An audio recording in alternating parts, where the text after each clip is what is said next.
వారందరికీ, అదేవిధంగా ఆన్లైన్లో కలెక్ట్ అయిన వారందరికీ కూడా శుభాభివందనలు తెలియజేస్తూ ఉంటున్నాం. ఈ దిన బైబిల్ స్టడీని మరి ప్రార్థన ద్వారా ప్రారంభించుకుందాం. వీలైన వారు మోకరించండి.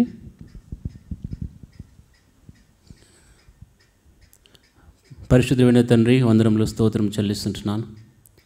మహాగణుడు, మహోన్నతుడు, సర్వాధికారిని గొప్ప దేవుడు, నీ పరిశుద్ధ నామాన్ని బట్టి ప్రభా ఉదయకాలం నుంచి మమ్మల్ని కాచి కాపాడి రాత్రికాల సమయంలో ఈ రీతిగా చిన్న మందగా నిబంధనలు కనబడికి భాగ్యం మాకు ఇచ్చినందుకు వందనాలు స్తోత్రం చెల్లిస్తుంటున్నాం. తండ్రి, మా పనులన్నింటిలో కూడా తోడుగా ఉన్నావు, అందుకే వందనాలు చెల్లిస్తూ ఉంటున్నాం. రాత్రికాల సమయంలో ప్రభా బైబిల్ పట్టణం తీసుకొచ్చిన మా మందిలో వందనాలు చెల్లిస్తూ ఉంటున్నాం. ఆన్లైన్లో కనెక్ట్ అయిన వారందరిని బట్టి కూడా వందనాలు చెల్లిస్తూ ఉంటున్నాం. తండ్రి, పాడబోయే పాటల ద్వారా మీరే మహిమ పొందుకుంటారండి. మరి తండ్రి, నాయన నీ దాసుని కూడా సమయాన్ని తీసుకొచ్చినందుకు వందనాలు చెల్లిస్తూ ఉంటున్నాం. తండ్రి, నాయన పాటలు కూడా మరి రాగయుక్తంగా మేమందరూ కూడా పాడడానికి సహాయం చేస్తారండి. మరి నీ దాసు నిలబెట్టుకొని తగిన మాటల ద్వారా మరి ఏ విధంగా అయితే తనని మేము మనం సెర్చ్ చేసుకోవాలో, ఏ విధంగా అయితే తన అనేకమైన విషయాలు మేము నేర్చుకోవాలో మాకు నేర్పిస్తారమని ప్రార్థిస్తూ ఉంటున్నాం. తండ్రి, ఇంకా ఎవరైతే మార్గ మధ్యలో ఉంటున్నారో వారందరూ కూడా క్షేమంగా తీసుకురండి. ప్రభా తండ్రి, నీకే సమస్త మహిమ ఘనత ప్రభు ఆరోపించుకొనొచ్చు. పాడబోయే పాటల్ని తండ్రి ప్లే చేసి మ్యూజిక్ ఇన్స్ట్రుమెంట్స్ అన్నీ కూడా మీ స్వాధిలో ఉంచుకుంటారండి. లైవ్ టెలికాస్ట్లో కూడా ఎటువంటి ఇబ్బందులు కలిగి తప్పించమని నీ సహాయమే కోరుకుంటూ వందనాలు చెల్లిస్తూ యేసుక్రీస్తు ప్రభు వారి పరిశుద్ధ నామములోనే స్తుతించి ప్రార్థించి అడిగి వేడుకుంటున్నాం తండ్రి, ఆమేన్. పాటల ద్వారా మనం ప్రభుని కనపరుచుదామండి. మొట్టమొదటిగా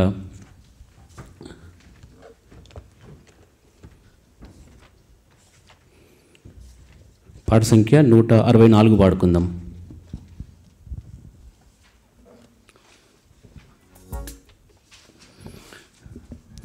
నీదు విశ్వాస్యత మా ప్రభు యేసు అనే పాట పాడుకుందాం.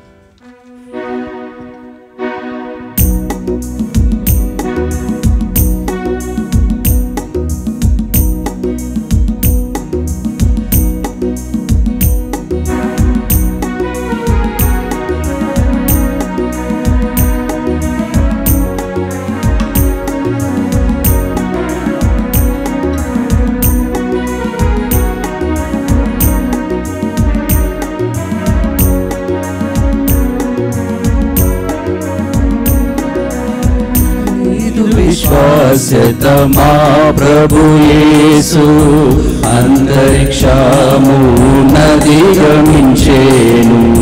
నీదు విశ్వాస్యత మా ప్రభు యేసు అంతరిక్షమునధిగమించెను.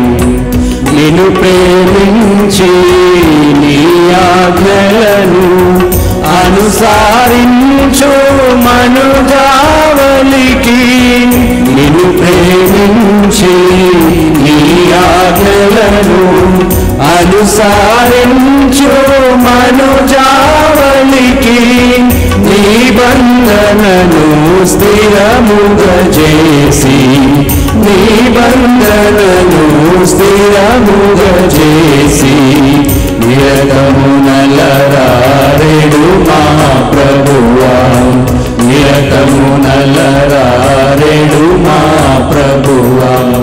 నీదు విశ్వాస్యత మా ప్రభు యేసు అంతరిక్షమునధిగమించెను. నీదు విశ్వాస్యత మా ప్రభు యేసు అంతరిక్షమునధిగమించెను. వేతరముల వరకు సరిగా విలసిల్లేటి వెలలేని మా, వేతరముల వరకు సరిగా విలసిల్లేటి వెలలేని మా, వింతల కృపాంబుదియగు దేవా, వింతల కృపాంబుదియగు దేవా, ఎంతయో నిన్ను స్తుతింతుము కోరి, ఎంతయో నిన్ను స్తుతింతుము కోరి. నీదు విశ్వాస్యత మా ప్రభు యేసు అంతరిక్షమునధిగమించెను. నీదు విశ్వాస్యత మా ప్రభు యేసు అంతరిక్షము నదిగమించేను. నీ సత్యాసందత్వ మహిమాం నిరతము నిలయము సంస్తుతులకు. నీ సత్యాసందత్వ మహిమాం నిరతము నిలయము సంస్తుతులకు. మెరసెను నా మదిలో నా దేవా, మెరసెను నా మదిలో నా దేవా, మరువగలేమి మధుర ప్రేమ, మరువగలేమి మధుర ప్రేమ. నీదు విశ్వాస్యత మా ప్రభు యేసు అంతరిక్షము నదిగమించేను. నీదు విశ్వాస్యత మా ప్రభు యేసు అంతరిక్షము నదిగమించేను. ఎంతైనాను నమ్మదగిన వింతైనా నీ విశ్వాస్యత, ఎంతైనాను నమ్మదగిన వింతైనా నీ విశ్వాస్యత. వాత్సల్యత వెలసెను మాపై, వాత్సల్యత వెలసెను మాపై. క్రొత్తగా ప్రతిదినము యేసు ప్రభు, క్రొత్తగా ప్రతిదినము యేసు ప్రభు. నీదు విశ్వాస్యత మా ప్రభు యేసు అంతరిక్షము నదిగమించేను. నీదు విశ్వాస్యత మా ప్రభు యేసు అంతరిక్షము నదిగమించేను. మన ఆత్మను జీవము దేహమును మన ప్రభు యేసు రాకడ వరకు, మన ఆత్మను జీవము దేహమును మన ప్రభు యేసు రాకడ వరకు. వనరుగా కాపాడును పదిలముగా, వనరుగా కాపాడును పదిలముగా. దినదినమును నిందారహితముగా, దినదినమును నిందారహితముగా. నీదు విశ్వాస్యత మా ప్రభు యేసు అంతరిక్షము నదిగమించేను. నీదు విశ్వాస్యత మా ప్రభు యేసు అంతరిక్షము నదిగమించేను. తండ్రి కుమారా శుద్ధాత్మకును తరతరములకు మహిమా ఘనత. తండ్రి కుమారా శుద్ధాత్మకును తరతరములకు మహిమా ఘనత. పరిపూర్ణముగా ప్రబలునుగాక, పరిపూర్ణముగా ప్రబలునుగాక. పరిపరి విధములో ప్రభు సంగములో, పరిపరి విధముల ప్రభు సంగములో. నీదు విశ్వాస్యత మా ప్రభు యేసు అంతరిక్షము నదిగమించేను. నీదు విశ్వాస్యత మా ప్రభు యేసు అంతరిక్షము నదిగమించేను.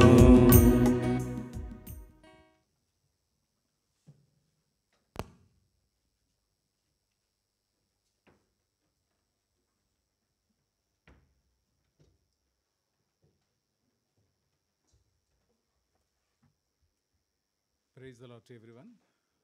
Praise the lord.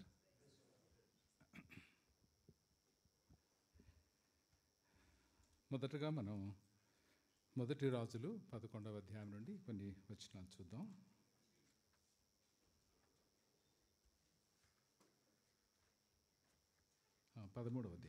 మొదటి రాజులు 13వ అధ్యాయం నుండి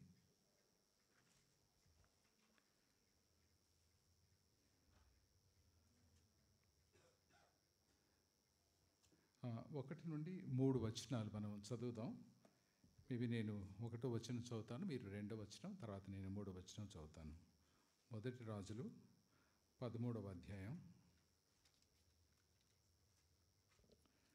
1, 2, 3 వచనాలు. అంతటా దైవజనుడైన ఒకడు యెహోవా చేత సెలవు నొంది యూదా దేశము నుండి బేతేలునకు వచ్చెను. ధూపం వేయుటకై యరొబాము ఆ బలిపీఠమునొద్ద నిలిచి ఉండగా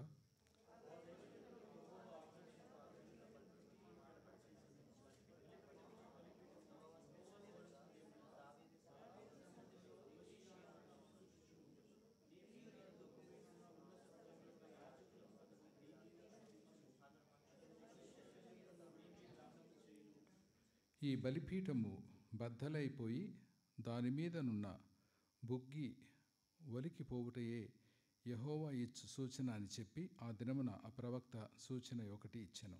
చాలు, ప్రార్థన చేసుకుందాం. ప్రేమగల ప్రభా, దయగల తండ్రి, పరిశుద్ధ పాదములకు వందనములు. మీ కృపను బట్టి మమ్మల్ని మీ పాద సన్నిధిలోనికి తీసుకుని వచ్చినందుకే మీకు ఎంతో వందనాలు. ధ్యానించి మీ వాక్యాన్ని మా కోసం దీవించండి. పరిశుద్ధాత్మని సహాయమును కోరుకొనుచున్నాం. నన్ను మీ సిలువ చాటును మరుగుపరచండి ప్రభా. మీ మాటలు మేము వినుటకు, వాటి ప్రకారం జీవించుటకు, మీరిచ్చే హెచ్చరికలు సరైన విధానంలో తీసుకోవటానికి ప్రభా మీరే మాకు సహాయం చేయండి. అలాగా మీ వాక్య ధ్యానము మాకెంతో ఆత్మీయ క్షేమమును కలుగజేయనట్లుగా మీరే దీవించమని, మా సమయమును ఆశీర్వదించమని మా ప్రభు ప్రియరక్షకుడైన యేసుక్రీస్తు ప్రభు నామములో ప్రార్థిస్తున్నాము తండ్రి, ఆమెన్. మనం మొదటి మేబీ ఒక 10 నిమిషాలు యరొబాము గురించి మనం చూసుకొని ఇంకొక శీర్షికను మనం స్టార్ట్ చేసుకుందాము. ఎందుకంటే యరొబాము గురించి ఆల్రెడీ మనం కొన్ని వారాలు ధ్యానించాం కాబట్టి జస్ట్ క్లుప్తంగా ముగించుకుందాం. మొదటిది యరొబాము యొక్క ఎస్కలేషన్ ఆఫ్ సిన్స్ అని అంటారు. అనగా పాపాన్ని ఎప్పుడైతే చేయటానికి ప్రారంభించాడో ఇంకా పర్వాలేదులే అని అనుకున్నట్టుగా ఆయన ఒకదాని తర్వాత మరొకటి చేయటం ప్రారంభించాడు. దానికి ఒక నిదర్శనం మనం ఇక్కడ చూడొచ్చు. 13వ అధ్యాయం 33వ వచనం చూద్దాం. 13:33. Even after this, Jeroboam did not change his evil ways, but once more appointed priests for the high places from all sorts of people. నేను తెలుగులోనే చదువుతాను. 13వ అధ్యాయం 33వ వచనం చదువుతున్నాను. 13:33. ఈ సంగతి అయిన తరువాత, తెలుగులో అలాగ లేదు, ఈవెన్ ఆఫ్టర్ దిస్ అనేటువంటి మాట లేదు, కానీ ఇంత జరిగిన తర్వాత కూడా అన్నట్టు ఉంటుంది. యరొబాము తన దుర్మార్గమును విడిచిపెట్టక సామాన్య జనులలో కొందరిని ఉన్నత స్థలములకు యాజకులుగా నియమించెను. తనకిష్టులైన వారిని యాజకులుగా ప్రతిష్ఠించి వారిని ఉన్నత స్థలములకు యాజకులుగా నియమించెను. యరొబాము సంతతి వారిని నిర్మూలన చేసి భూమి మీద ఉండకుండా నశింపచేయనట్టుగా ఇది వారికి పాప కారణం ఆయను. మనం ఇంతకుముందు చదివిన భాగంలో కూడా యరొబాము యొక్క పరిస్థితి మనం చూడవచ్చు. యరొబాము ఇంతకుముందు మనం చదివినటువంటి భాగంలో గమనించి చూస్తే తానే సాక్రిఫైసెస్ చేయడానికి, అర్పణలు అర్పించడానికి కూడా పూనుకున్నాడు. తనకిష్టం వచ్చినట్టు యాజకులను అపాయింట్ చేశాడు. దూడలను నిలిపి వాటిని అవే ఇశ్రాయేలు ప్రజలను రక్షించింది అన్నట్టుగా వాటిని పూజ చేయడానికి ప్రోత్సహించాడు. ఒకదాని తర్వాత మరొకటి ఆయన మరింత తీవ్రమైనటువంటి పాపాన్ని చేయటానికి కూడాను పూనుకున్నాడు. ఏమాత్రం వెనుకంచ వేయలేదు. అది మొదటిది. చాలాసార్లు మనం కూడాను విశ్వాసులమైన తర్వాత కూడా, రక్షించబడ్డ తర్వాత కూడా, దేవుని యొక్క బిడ్డ అయిన తర్వాత కూడా ఒక్కసారి మనం డీవియేట్ అవుతే, మనం అది సరి చేసుకోకపోతే మరింతగా మనం పాపంలోనికి వెళ్ళటానికంటే అవకాశం వస్తుంటుంది. కొన్నిసార్లు మనం తలంపుల్లోనో, మన చూపుల్లోనో, మన ప్రణాళికలోనో, మన ఆలోచనలోనో మనం కొంచెం సాతానుకు తావిస్తాం, పాపానికి తావిస్తాం. ఆ తర్వాత మనకేం జరగకపోవచ్చు. వెంటనే దేవుడు తన యొక్క ఉగ్రతను మన మీద కురిపించకపోవచ్చు, మనకు శిక్ష వేయకపోవచ్చు. దాన్ని ఆసరాగా తీసుకొని కొన్నిసార్లు మనం మరింత లోతైనటువంటి పాపానికి వెళ్ళటానికంటే అవకాశం ఉంది. అలాగా యెరోబాము కూడా వెళ్ళాడు. ఒక చక్కటి వాగ్దానాన్ని దేవుడు ఇచ్చాడు. నీ సంతతిని దావీదు సంతతిలాగా దీవిస్తానన్నాడు. 10 గోత్రాలు, యూదా వారికి 2 గోత్రాలు మిగిలాయి. 10 గోత్రాలకు అధిపతిగా చేశాడు. ఊహించని విధంగా రాజయ్యాడు. ఎంతో కృతజ్ఞతతో ఉండవలసినటువంటి వ్యక్తి దేవునికి వ్యతిరేకంగా చేశాడు. తర్వాత పాపం చేయటం లేదా తిరుగుబాటు చేయటానికి ఒక ఉదాహరణగా నిలిచిపోయాడు. ఎవరి గురించైనా ఇతర రాజుల గురించి మాట్లాడుతూ వారు పాపం చేస్తే ఇతను కూడాను నెబాతు కుమారుడైనటువంటి యెరోబాములాగా చేశాడు అన్నటువంటి ఒక ప్రొవర్బియల్గా, సామెతలాగా, ఒక నిదర్శనంగా, ఉదాహరణగా నిలిచిపోయాడు. కొన్నిసార్లు మనం బాహాటంగా అందరికీ కనపడేలా అలా చేయకపోవచ్చు. కానీ మనం ఒక్కోసారి కొంత పాపం చేయటం ద్వారా మరీ లోతైనటువంటి, మరీ తీవ్రమైనటువంటి, మరి దేవునికి వ్యతిరేకమైనటువంటి పాపం చేయటానికి పూనుకోవటానికి కూడా అవకాశం ఉంది. కాబట్టి యెరోబామును గుర్తు చేసుకున్నప్పుడు మనము కాషన్ తీసుకోవాలి, నేనైనా మనమైనా కూడా. రెండవది, యెరోబాముకు వచ్చినటువంటి అవకాశాలు.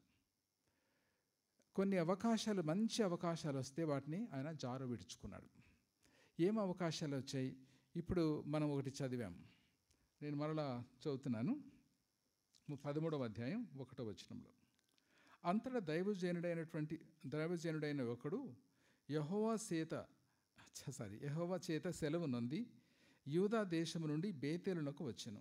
ధూపం వేయుటకై యెరోబాము ఆ బలిపీఠము వద్ద నిలిచి ఉండగా ఆ దైవజనుడు యెహోవా ఆజ్ఞ చేత బలిపీఠమునకు ఈ మాట ప్రకటన చేసెను. బలిపీఠమా, యెహోవా సెలవిచ్చినదేమనగా, దావీదు సంతతిలో యోషియా అను ఒక శిశువు పుట్టెను. నీ మీద ధూపము వేసి ఉన్నత స్థలము యొక్క యాజకులను అతడు నీ మీద అర్పించును. అతడు మనుష్య శల్యములను నీ మీద దహనము చేయును.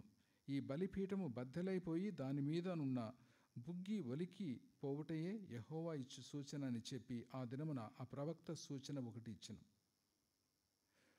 ఒక ప్రవక్తను దేవుడు పంపించాడు. నువ్వు ఆశ్రయిస్తున్నావే, ఇది గొప్పదిగా అనుకుంటున్నావే, ఈ బలిపీఠం అది పగిలిపోతుంది. దాని మీద ఒక రాజు రాబోతాడు, యోషియా ఆయన పేరు. ఆయన మనుష్య శల్యములను కూడా దీని మీద అర్పణగా చేస్తాడు. కాబట్టి ఇది వేస్ట్ అయిపోతుంది. దేన్ని నువ్వు ఆశ్రయించావో, దేన్ని నువ్వు గొప్పదిగా అనుకుంటున్నావో, దేని మీద అర్పణ చేస్తున్నాను అనుకుంటున్నావో అదంతా కూడాను వేస్ట్ అది అని దేవుడు ఒక ప్రవక్తను పంపించి, ఒక దైవజనుని పంపించి మాటలు చెప్పించాడు. నిజంగా తర్వాత యోషియా వచ్చాడా? ఎన్ని సంవత్సరాల తర్వాత వచ్చాడు? దాదాపు 300 years, అప్రాక్సిమేట్గా 317 years, 317 సంవత్సరాల తర్వాత యోషియా అనేటువంటి రాజు రావటం, అతను ఇలా చేయటం కూడా మనం చూస్తాం బైబిల్లోనే.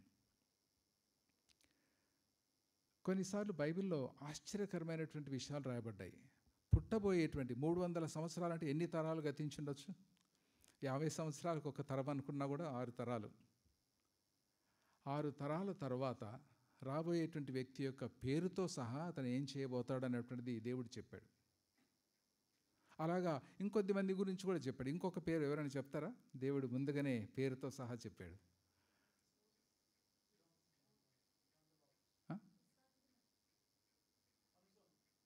సంసోను అంటే ముందుగానే చెప్పలేదు కదా. యేసుక్రీస్తు ప్రభువు, జాన్ ద బాప్టిస్ట్ చాలా సంవత్సరాల క్రితమే. ఇంకా సైరస్ కోరేష్ రాజు, దాదాపు 200 కంటే పైన ఎక్కువ సంవత్సరాల ముందే ఒక రాజు వస్తాడు. అతని పేరు కోరేషు. అతను ఇశ్రాయేల్ ప్రజలకు విడుదల కలగజేస్తాడన్నాడు. అక్షరానుసారంగా కోరేష్ వచ్చాడు. మీకు మామూలుగా కూడాను, పొలిటికల్గా కూడాను కోరేష్ అనేటువంటి రాజు చాలా పాపులరే, హిస్టరీలో చదవచ్చు. మామూలుగా టాటా పేరు అందరూ వినే ఉంటారు కదా, టాటా బిర్లా. టాటా మోటార్స్ అన్నీ ఉన్నాయి కదా. టాటా యొక్క పూర్వీకులు కూడాను పర్షియా దేశం నుండి వచ్చినటువంటి వారే. ఎందుకు చెప్తున్నానంటే టాటా గురించి, వారి బంధువుల్లో ఒకతను సైరస్ మిస్త్రీ అని ఉన్నాడు. విన్నారా పేరు? సైరస్ మిస్త్రీ, పెద్ద ఇండస్ట్రియలిస్ట్ ఇండియాలో. కొంతకాలం క్రితం టాటా తన యొక్క ఆస్తి అంతటికీ కూడాను, అన్ని ఇండస్ట్రీస్ కూడాను సైరస్ మిస్త్రీని తన తర్వాత వారసుడిగా డిక్లేర్ చేశాడు. ఎందుకు సైరస్ మిస్త్రీ గురించి చెప్తానంటే, సైరస్ అంటే తెలుగులో కోరేష్. మేము ఒక సంవత్సర కాలం చెన్నైలో ఉన్నప్పుడు ఒక డాక్టర్ని విజిట్ చేశాం. ఆ డాక్టర్ పేరు కోరేష్. ఏంటి అని అంటే, మేమంతా కూడాను, మా పూర్వీకులు అంతా కూడాను పర్షియా దేశం అనగా ఇరాన్ దేశం నుంచి ఇండియాకు వచ్చామని అన్నారు. అలాగా కోరేష్ అన్నటువంటి పేరు పెట్టుకునేటువంటి వాళ్ళు ఇండియాలో చాలామంది ఉంటారు. మీరు గూగుల్ చేస్తే కూడా కనిపిస్తుంది. ఎందుకు అలా పెట్టుకుంటారు వారు ఇప్పుడు కూడా అంటే, ఆ కోరేష్ అనేటువంటి రాజు చాలా మంచి రాజు అని, ఆయన గురించి అనేక విషయాలు చరిత్రలో రాయబడ్డాయి. ఒక మంచి విషయం ఆయన ఏం చేశాడంటే, కోరేష్ రాజు రాజ్యం సుస్థిరంగా ఉండాలంటే, శాంతిదాయకంగా ఉండాలంటే రిలీజియస్ ఫ్రీడమ్ ఇచ్చేస్తే ఎవరికి నచ్చినట్టు వాళ్ళు వాళ్ళ యొక్క దేవుడినో దేవతనో ఆరాధించుకొని ఇస్తే గొడవలు తక్కువ ఉంటాయి అని కోరేష్ రాజు అది ఒక మంచి ఆలోచించి రిలీజియస్ ఫ్రీడమ్ ఇచ్చాడు. ఆయన మామూలుగా ఆలోచించినా దేవుడు అలాగా ఫ్రీడమ్ ఇచ్చేటువంటి ఆ మనస్సును దేవుడు ఇచ్చాడు. ఆయన పుట్టకముందే 200 సంవత్సరాల కంటే పైన, అంటే అన్ని సంవత్సరాల కంటే ముందే కోరేష్ అనేటువంటి ఒక రాజు వచ్చి బబులోన్లో ఉన్నటువంటి బందీలైనటువంటి లేదా చెరలో తీసుకుని పోబడినటువంటి వారికి విడుదలను కలగచేస్తాడని దేవుడు రాయించి పెట్టాడు. ఆ విధంగా కోరేష్ కూడాను డిక్లరేషన్ రాసి ఇచ్చాడు. కోరేష్ చేసినటువంటి ఆ డిక్లరేషన్ అనేటువంటిది ఆ విధంగా ఒక సిలిండర్ మీద అప్పుడు చెక్కినటువంటిది ఇప్పటికి కూడాను కోరేష్ ఆ సిలిండర్ ఉంది అని అంటారు మామూలుగా ఇంగ్లాండ్లో మ్యూజియంలో. బైబిల్లో చెప్పబడినటువంటివి ఎంత అక్షరానుసారంగా నెరవేరుతాయంటే, సంవత్సరాలు అయిపోయిన తర్వాత శతాబ్దాలు అయిన తర్వాత కూడాను దేవుని యొక్క వాక్యం నెరవేరుతుంది. అలాగా యోషియా తర్వాత వచ్చాడు, ఇలాగనే చేశాడు. ఈ విధంగా దేవుడు ప్రకటించినప్పుడు ఒక దైవజనుని ద్వారా కొంచెమైనా కూడా యెరోబాము ఆలోచించిండాలి. ఈ మాటలు తప్పనిసరిగా నెరవేరుతాయి కదా, నా విషయంలో ఎప్పుడైతే అహియా ప్రవక్త ఏ విధంగా చెప్పాడో అవే విషయాలు నెరవేరాయి కదా అనేటువంటి అయినా ఆలోచించిండాలి. రెండవ అవకాశాన్ని దేవుడు ఇచ్చాడు. చూద్దాం ఇదే అధ్యాయంలో. నేను ఇంగ్లీష్లో చదువుతాను, మీరు ఎవరైనా ఇంగ్లీష్ చెప్తాను, మీరు ఎవరైనా తెలుగులో చదవండి. 4వ వచనం చదువుతారా ఎవరైనా? బేతేలు నందున్న బలిపీఠమును గూర్చి ఆ దేవజనుడు ప్రకటించిన మాట రాజైన యెరోబాము విని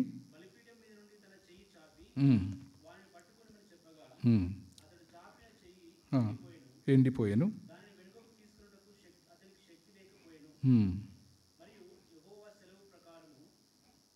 చదవండి.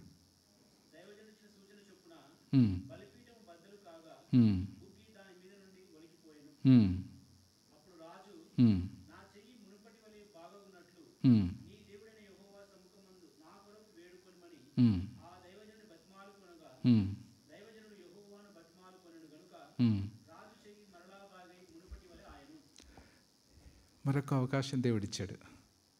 ఆ చెయ్యి వెనక్కి లాక్కోవడానికి కూడా వీలు కాలేదు, తనకు శక్తి లేకపోయింది. అప్పుడు తను దైవజనుని అడిగితే దైవజనుడు దేవునికి ప్రార్థన చేస్తే తిరిగి నార్మల్గా అయింది. ఒక మిరకిల్ తన జీవితంలో జరగడం చూశాడు. ఇంత పాపం చేస్తూ వచ్చిన తర్వాత, ఇంత దేవునికి వ్యతిరేకంగా తిరుగుబాటుతో జీవించిన తర్వాత కూడా దేవుడు తన జీవితంలో ఒక అద్భుతాన్ని దైవజనుడి ద్వారా, ఆయన ప్రార్థన ద్వారా చేశాడు. మామూలుగా ఆలోచించి చూస్తే అప్పుడైనా కూడా మేల్కొని ఉండాలి, అప్పుడైనా కూడా మనస్సు మార్చుకొని ఉండాలి, కానీ మార్చుకోలేదు.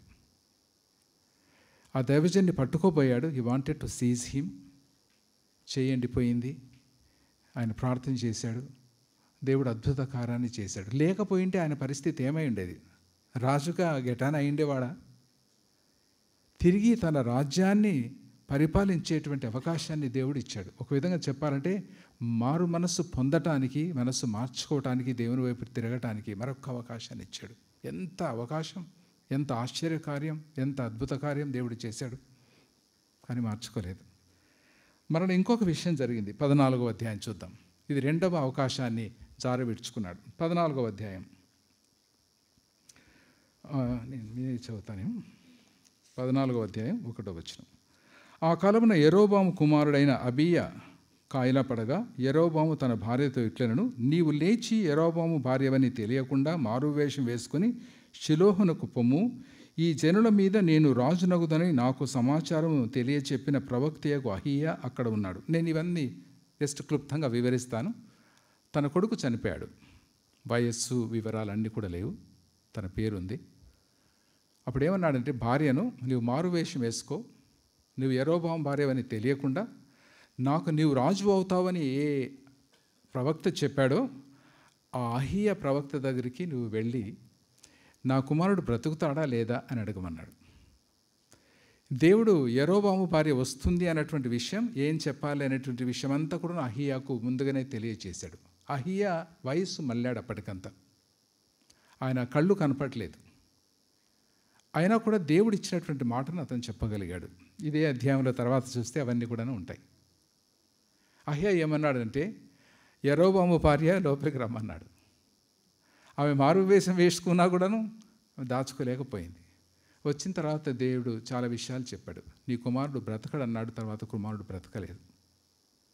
అప్పుడైనా కూడాను యెరోబాము మారు మనసు పొంది ఉండాలి, దేవుని వైపు తిరిగి ఉండాలి, తిరుగుబాటు స్వభావం వదిలివేసి ఉండాలి. ఒక్కోసారి మనం అనుకుంటాము యెరోబాము అలా చేశాడు కానీ నేను అలాంటి వాడిని కాదు అని అనుకుంటాం. కానీ ఒకవేళ మనం అలాంటి పరిస్థితిలో ఉన్నామేమో అని చూసుకోవడం చాలా అవసరం. కొన్నిసార్లు కొంచెం దిగజారితే ఆత్మీయంగా మరింత దిగజారటానికి మనం వెనకంజ వేయం. దేవునికి మరింత దూరం అవటానికని వెనకంజ వేయం. మామూలుగా యేసుక్రీస్తు ప్రభు చెప్పినటువంటి ఉపమానం, తప్పిపోయినటువంటి కుమారుడు ఉపమానంలో కూడా డబ్బులు తీసుకుంటే అక్కడ తాగలేదు కదా, దుర్వ్యాపారం చేసి చాలా నష్టపోయాడు. అలాగ ఒక్కోసారి మనం కూడా నష్టపోతాం. సో యెరోబాముకు దేవుడు మరలా అవకాశాలు ఇచ్చాడు. 3 అవకాశాలు ఇచ్చాడు. తను చూస్తూ ఉండగానే బలిపీఠం పగలటం, ఆ నూనె అదంతా కూడా పోవడం అది చూశాడు. చెయ్యి బాగవటం చూశాడు. దైవజనుడు ప్రార్థన చేస్తే తన యొక్క కుమారుడు మరణిస్తాడు అన్నట్టుగానే మరణించాడు. తను ఎంతో మారువేషం వేసుకొని వెళ్ళమని చెప్పినా కూడా తన భార్యను ఆయన వెంటనే కనుక్కున్నాడు. చూచి కాదు, కళ్ళు మందగిల్లాయి, చూడకుండా కూడా కనుక్కున్నాడు. ఈ విషయాలని చెప్పాడు. అంత జరిగిన తర్వాత మారలేదు. ఆయన యొక్క మరి మరణము తర్వాత ఎలా జరిగింది చూడండి, ఒక మాట చూద్దాం. 15వ అధ్యాయం 29వ వచనం. 15:29 నేను చదువుతున్నాను. 15:29 నుండి. తాను రాజు కాగానే ఇతడు యెరోబాము సంతతి వారినందరినీ హతము చేసెను. ఎవరినైనా యెరోబామునకు సజీవునిగా ఉండనీయక అందరినీ నశింపచేసెను. ఇక్కడ మనం చూస్తాం, యెరోబాము యొక్క కుమారుడు నాదాబు తర్వాత రాజయ్యాడు. ఆ తర్వాత బయేషా అనేటువంటి వ్యక్తి, ఇస్సాకారు గోత్రానికి చెందినటువంటి వ్యక్తి బలాత్కారంతో రాజ్యానికి వచ్చాడు. యెరోబాము యొక్క సంతతి వారందరినీ కూడా హతం చేశాడు. ఇంకెవ్వరు కూడా మిగలలేదంట. ఆ మాట రాయబడింది ఇక్కడ. అది ఎందుకు జరిగింది అంటే, according to the word of God given through he servant Ahijah the Shilonite. 29 చివరిలో ఉంది. This happened because of the sins Jeroboam had committed and had caused Israel to commit, because he aroused the anger of the Lord the God of Israel. అక్కడితో సమాప్తం అయిపోయింది. అంత ఘోరంగా దేవునికి దూరంగా వెళ్ళినా తిరుగుబాటు చేసినటువంటి వ్యక్తి కూడా దేవుడు అవకాశాలు ఇచ్చాడంటే ఇచ్చాడు. యెరోబాముకే ఇచ్చినప్పుడు మనకెందుకు ఇవ్వడు, దేవుడు ఇస్తాడు. అయితే అవకాశాలను వినియోగించుకొని మనం దేవుని వైపు తిరిగితే దీవెనలకు మనం పాత్రలం అవుతాం. యెరోబాము యొక్క ఆ స్టడీని ఇక్కడితో మనం క్లుప్తంగా క్లోజ్ చేశాం ఈరోజు. రెండవది, ఈరోజు కొలస్సీ పత్రిక, దాన్ని కొంచెం స్టడీ చేద్దాం. వీలైతే దేవుని కృపను బట్టి ఫస్ట్ చాప్టర్ ఈరోజు ముగించడానికి ప్రయత్నిస్తాం. మీకు ఎందుకంటే ఎన్నో డీటెయిల్స్ ఉంటాయి, మనం ఎంతో చదవచ్చు. కానీ ముఖ్యమైనటువంటి కొన్ని థాట్స్ను మాత్రం మనం తీసుకుంటూ వెళితే మనకు కూడా అది గుర్తుపెట్టుకోవడానికి సులభంగా ఉంటుంది. అలాగా మనం ఈరోజు కొలస్సీ పత్రిక 1వ అధ్యాయాన్ని చూద్దాం. 1వ అధ్యాయంలో ఉన్నటువంటి కొన్ని అంశాలు తర్వాత వేరే అధ్యాయాల్లో కూడా వస్తాయి కాబట్టి మనం వాటిని తర్వాత కూడా ధ్యానించుకోవచ్చు. ముఖ్యంగా ఇది 4 అధ్యాయాలు ఉన్నాయి. 4 వారాల్లో ధ్యానించుకోవచ్చు. బట్ ఈరోజు మొదటి అధ్యాయాన్ని ధ్యానిస్తాం. మనకు అవకాశం వచ్చినప్పుడు మిగిలినటువంటివి కూడా మనం ధ్యానించుకోవచ్చు. కొలస్సీ పత్రిక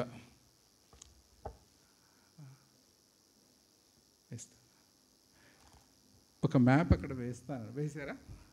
ఓకే. దాంట్లో మీరు కొలస్సీ పట్టణాన్ని చూడొచ్చు కదా. ఇంకొక మ్యాప్ వేయమా, ఇంకా సెకండ్ది. దీంట్లో కూడా కొలస్సీ ఉంది, ఎఫెసు ఉంది. కొలస్సీ దగ్గర ఉన్నటువంటి పట్టణాల పేర్లు ఏమైనా కనిపిస్తున్నాయా మీకు? చెప్పగలరా? కొలస్సీకి పశ్చిమ ప్రాంతంలో కనిపిస్తున్నాయా? మరి చిన్నగా ఉందా?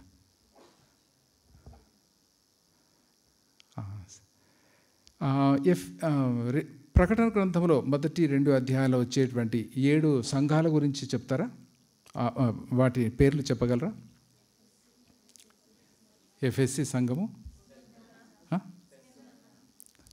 పెర్గమం సంఘము, స్మిర్నా, తుయతైరా, సార్దీస్, ఫిలడెల్ఫియా, లవోదిషియా 7 సంఘాలు ఉన్నాయి కదా. ఇప్పుడు అవి 7 అంటే శిథిలావస్థలో ఉన్నటువంటి ఆ పట్టణాలలో ఉన్నాయి. ఎక్కడున్నాయి చెప్పగలరా? టర్కీ దేశంలో ఉన్నాయి. అయితే ఎఫెస్సి ప్రాంతానికి కొంచెం తూర్పు భాగంలో దాదాపు మేబీ 100 to 150 అప్రాక్సిమేట్గా 150 కిలోమీటర్స్ దూరంలో కొలస్సీ పట్టణం ఉంటుంది. కొలస్సీ పట్టణానికి దగ్గరలోనే లవోదిషియా పట్టణం కూడా ఉంటుంది. లవోదిషియా పట్టణానికి దగ్గరలోని హీరాపోలిస్ అనేటువంటి ఇంకొక పట్టణం కూడా ఉంటుంది. ఈ 3 కూడా దగ్గరగా ఉంటాయి. అక్కడ ఉన్నటువంటి ఒక నదీ తీరాన ఉన్నాయి 3. అయితే లవోదిషియా కూడాను పౌలు లేఖ రాశాడు, కానీ ఆ లేఖ మనకు బైబిల్లో లేదు. అయితే రాసినట్టుగా ఉంది. అంతేకాకుండా ఈ కొలస్సీలకు రాసినటువంటి పత్రిక కూడాను లవోదిషియాకు పంపించి అక్కడ కూడా వాళ్ళు చదువుకునేలా చేయాలని పౌలు తన ఉత్తరంలో కూడా రాస్తాడు. ముఖ్యంగా మనం ఇప్పుడు గుర్తుపెట్టుకోవాల్సినటువంటిది తీసేయచ్చమ్మా, ఇంకా ఇప్పుడు పర్లేదు, మ్యాప్ తీసేయచ్చు. మనం గుర్తుపెట్టుకోవాల్సినటువంటిది కొలస్సీ అనేటువంటిది ఒక పట్టణం. అది నదీ తీరాన ఉంది కాబట్టి కొంచెం ప్రాస్పరస్గా, అది భాగ్యవంతంగా ఉండేటువంటి ఒక పట్టణం. ఎఫెస్సీకి కూడా మరీ ఎక్కువ దూరం కూడా లేదు. ఈ పట్టణంలో ఒక చర్చి ఏర్పడింది. ఆ విశ్వాసాలను ఉద్దేశించి పౌలు రాసినటువంటి పత్రిక కాబట్టి దీన్ని కొలస్సీ పత్రిక అని పిలుస్తారు.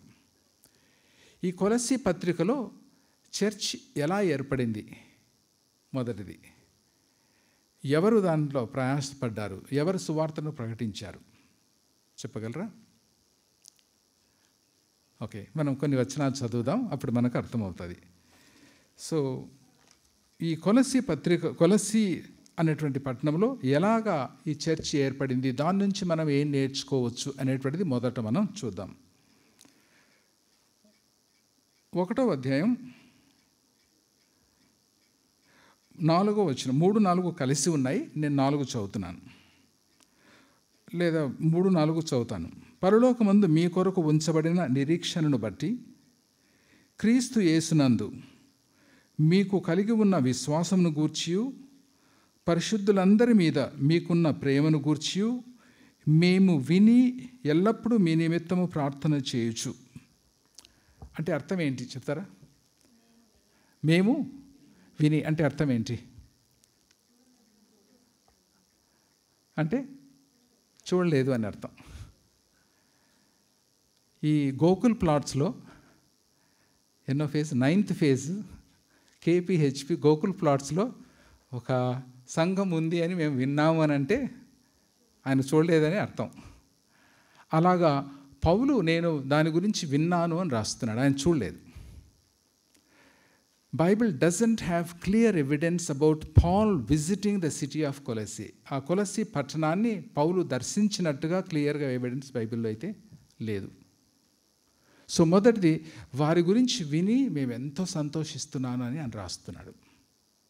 ఈ కొలస్సీ పత్రిక ఒక ప్రిజన్ లెటర్ అని అంటారు, అనగా జైల్లో ఉండి పౌలు రాసినటువంటి ఉత్తరములలో ఇది ఒకటి. మామూలుగా 4 రాశాడు అని అంటారు, కొద్దిమంది ఇంకా ఎక్కువ కూడా అని అంటారు. ఎఫెసీ పత్రిక జైల్లో ఉండే రాశాడు, ఫిలిప్పీ పత్రిక జైల్లో నుండే రాశాడు, కొలస్సీ పత్రిక జైల్లో ఉండి రాశాడు, ఫిలేమోను పత్రిక కూడాను జైల్లో నుండే రాశాడు. ఈ 4 పత్రికలు ప్రిజన్ లెటర్స్ అని పిలువబడతాయి.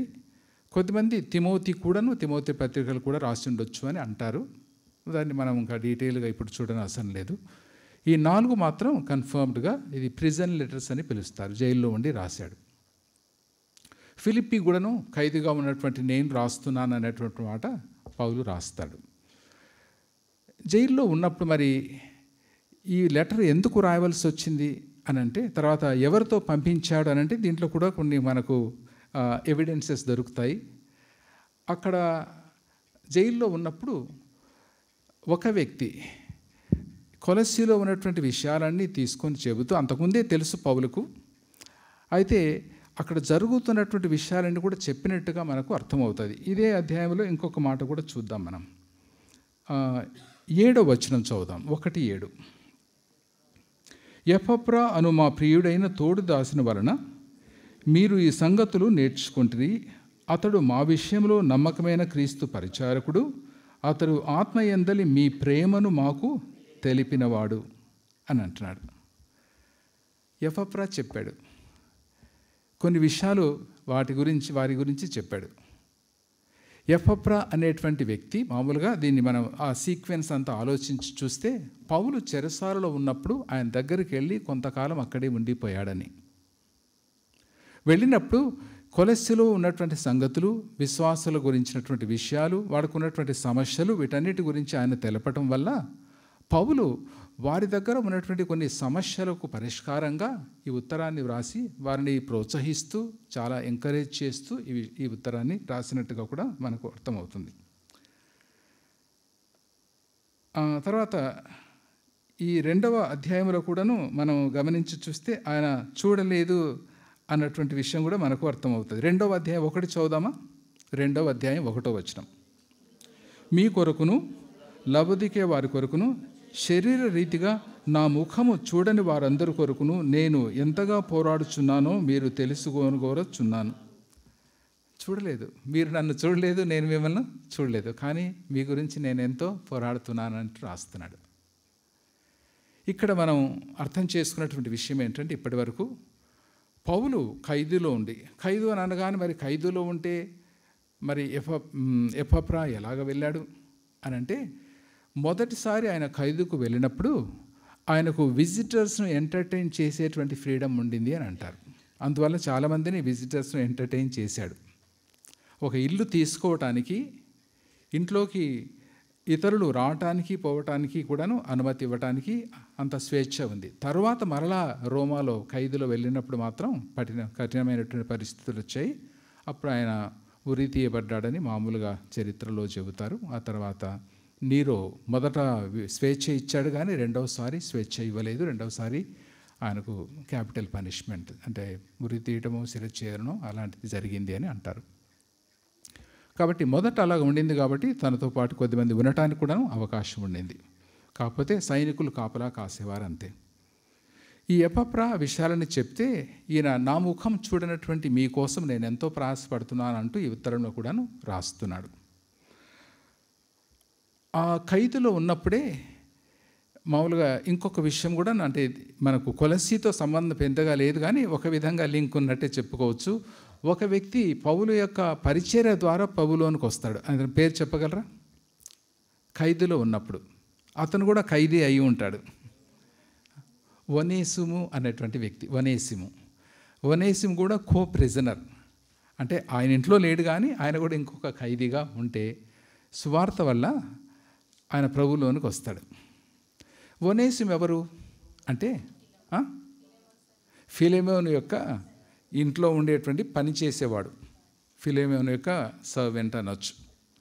ఎందువల్లనేమో, ఒకవేళ మామూలుగా అది డీటెయిల్స్ లేవు, కానీ ఒకవేళ ఇంట్లో నుండి ఏదైనా దొంగిలించాడేమో, దాన్ని బట్టి ఆయన పరిగెత్తిపోతే పట్టుకున్నారు, జైల్లో వేశారు ఒనేసిమును. అక్కడ పౌలుతో సంబంధం ఏర్పడి పౌలు ద్వారా సువార్తను విని ఒనేసిము ప్రభువులోనికి వస్తాడు. అప్పుడు ఖైదులో నుండి ఈ ఉత్తరమే కాకుండా ఫిలేమోనుకు కూడా ఒక ఉత్తరం రాస్తాడు. ఎందుకు రాస్తాడంటే, ఫిలేమోనుకు మెయిన్గా, ఒనేసిము ఇప్పుడు ముందులాగా కాదు, అతను మారాడు, దేవుని బిడ్డ అయ్యాడు, కాబట్టి నువ్వు దయచేసి క్షమించి అతన్ని చేర్చుకో, నేను వస్తే ఎలాగ నన్ను చేర్చుకుంటావో అలాగా ఈ ఒనేసిమును కూడా పంపిస్తున్నా, ఇప్పుడు నీకు మంచి దాసుడుగా అవుతాడు, నువ్వు అతన్ని చేర్చుకో అని ఫిలెమోను పత్రిక మెయిన్గా ఒనేసిమును చేర్చుకో అని రాశాడు అనమాట. ఆ ఉత్తరం చదువుతుంటే ఒకే అధ్యాయం కానీ చాలా ఇంట్రెస్టింగ్గా ఉంటుంది, ఎన్నో విషయాలు మనం నేర్చుకోవచ్చు. అలాగా అక్కడ ఉన్నటువంటి సమయాన్ని సద్వినియోగం చేసుకుంటూ అనేక సంఘాలకు ఉత్తరాలైన రాశాడు. మామూలుగా అంటారు మేబీ ఫిలెమోను కుమారుడు, ఆయన వైఫ్ అప్పియా అని, కుమారుడు అర్కిపస్ అని, ఆయన ద్వారా ఈ లెటర్ పంపించి ఉంటాడు మోస్ట్లీ అని అంటారు అనమాట. సరే, అవి తర్వాత మనం చూద్దాం. వెనక 4వ అధ్యాయంలో కూడా ఆ విషయాలు వస్తాయి. ఇప్పుడు మొట్టమొదటి విషయం ఏంటంటే, మనం ఇందులో ఉన్నట్టు నేర్చుకునే పాఠం ఏంటంటే, పౌలు వెళ్లకుండా, పేతురు వెళ్లకుండా, యేసుక్రీస్తు ప్రభు శిష్యుడైనటువంటి అపోస్తలుడైనటువంటి యోహాను వెళ్లకుండా చర్చి రావడం సంభవమా? ఒక సంఘం ఏర్పడడం సంభవమా? ఇది ఉదాహరణ. కొలస్సీ సంఘం దానికి ఒక ఉదాహరణ. అలాగ వీలవుతుంది. దాన్ని బట్టి మనం ఏమి నేర్చుకోవడం దేవుని కోసం మనం పని చేస్తే ఎంతోమంది ఆత్మలు రక్షించబడవచ్చు, సంఘము కూడా ఏర్పడవచ్చు. దాంట్లో మన గొప్పతనం కాదు, కానీ ఇది దేవుడు చేసేటువంటి కార్యము. అలాగ ఊహించుకుంటే ప్రాబబులీ హోరేబు సంఘస్థులు ఎన్ని సంఘాలు ఏర్పాటు చేయడానికి అవకాశం ఉంది. మీరు నన్ను అడగవచ్చు, మీరేమి ఏర్పాటు చేశారని. నేను వివిధ రకాలైనటువంటి పరిచర్యల్లో నిమగ్నం అయి ఉంటున్నాను. కొన్ని చోట్ల కొన్ని బైబిల్ స్టడీ గ్రూప్స్ ఏర్పాటు చేయడానికంటూ కూడాను వీలైంది. అలాగ చేయొచ్చు. కొన్నిసార్లు మా మిత్రులు కొద్దిమంది అయితే ఒక క్రొత్త ప్రాంతానికి వెళ్ళి అక్కడ ఒక బైబిల్ స్టడీ ప్రార్థన చేయాలంటే ఆ ఊరిలో ప్రేయర్ వాక్ని చేసేవాళ్ళు. ప్రార్థన చేస్తూ ఉండి ఒక నెలకు ఒకసారి లేదా వారానికి ఒకసారి అలాగ వెళ్ళి ఆ ప్రాంతాన్ని దర్శించి చుట్టూ తిరిగి ఆ ఊరంతా తిరుగుతూ ప్రేయర్ చేసుకుంటూ ఆ వీధుల గుండా వెళుతూ ఇద్దరిద్దరు అలా చేసేవారు అనమాట. ఎన్నో మార్గాలు ఆలోచిస్తే ఎన్నో మార్గాలు ఉండొచ్చు. కాబట్టి ఎపఫ్రా ద్వారా సువార్తను విన్నారు, కొద్దిమంది రక్షించబడ్డారు. మరి ఎపఫ్రా ఎలా తెలుసుకున్నాడు యేసుక్రీస్తు ప్రభువును? ఒక్క క్లూ ఉంది మనకు. అపోస్తల కార్యములు చూడండి 19 అనుకుంటాను. ఒక్క నిమిషం. అపోస్తల కార్యములు 19:10 చూడండి. అపోస్తల కార్యములు 19:10. 2 ఏండ్ల వరకు ఇలాగున జరిగెను.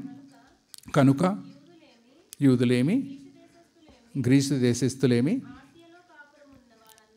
ఆసియాలో కాపురం ఉన్న వారందరూ ప్రభు వాక్యం వినిరి. ఆసియా అని అంటే ఇప్పుడు మనం చదివినటువంటి ఈ పట్టణాలండి, ఎఫెసు కానీ, కొలస్సీ కానీ, లవదీషియా కానీ, స్మిర్నా, ఫిలడెల్ఫియా, ఇవన్నీ కూడా ఆసియా ప్రాంతం. ఈ ఆసియా ప్రాంతంలోనే పౌలు తిరుగుతూ ఉండినాడు, అక్కడే సువార్తన చేస్తూ ఉండినాడు. ఒకసారి పౌలు ఇటు వెళ్ళాలంటే పరిశుద్ధాత్మ ఆటంకపరిచాడు, అటు వెళ్ళాలంటే పరిశుద్ధాత్మ ఆటంకపరిచాడు, ఇంకెటు వెళ్ళాలో తోచలేదు. ఆ రోజు పౌలుకు ఒక దర్శనం కలిగింది. మాసిదోనియా దేశస్థుడు రమ్మంటున్నట్టు, దేవుడు మాసిదోనియాకు వెళ్ళమంటున్నాడు అని తెలుసుకొని మాసిదోనియాకి వెళ్తాడు. మాసిదోనియా ఐరోపాలో మొదటి భాగం పౌలు ప్రవేశించింది. అందులో ఫిలిప్పు పట్టణంలో సువార్తను తీసుకొని వెళ్ళాడు, ఫిలిప్పు పట్టణానికి. ఆ విధంగా యూరోపా అంతటికీ కూడాను పౌలు ద్వారా సువార్త ప్రవేశించడానికంటూ వీలైంది. అంతవరకు ఆసియాలోనే చేస్తుండేనాడు.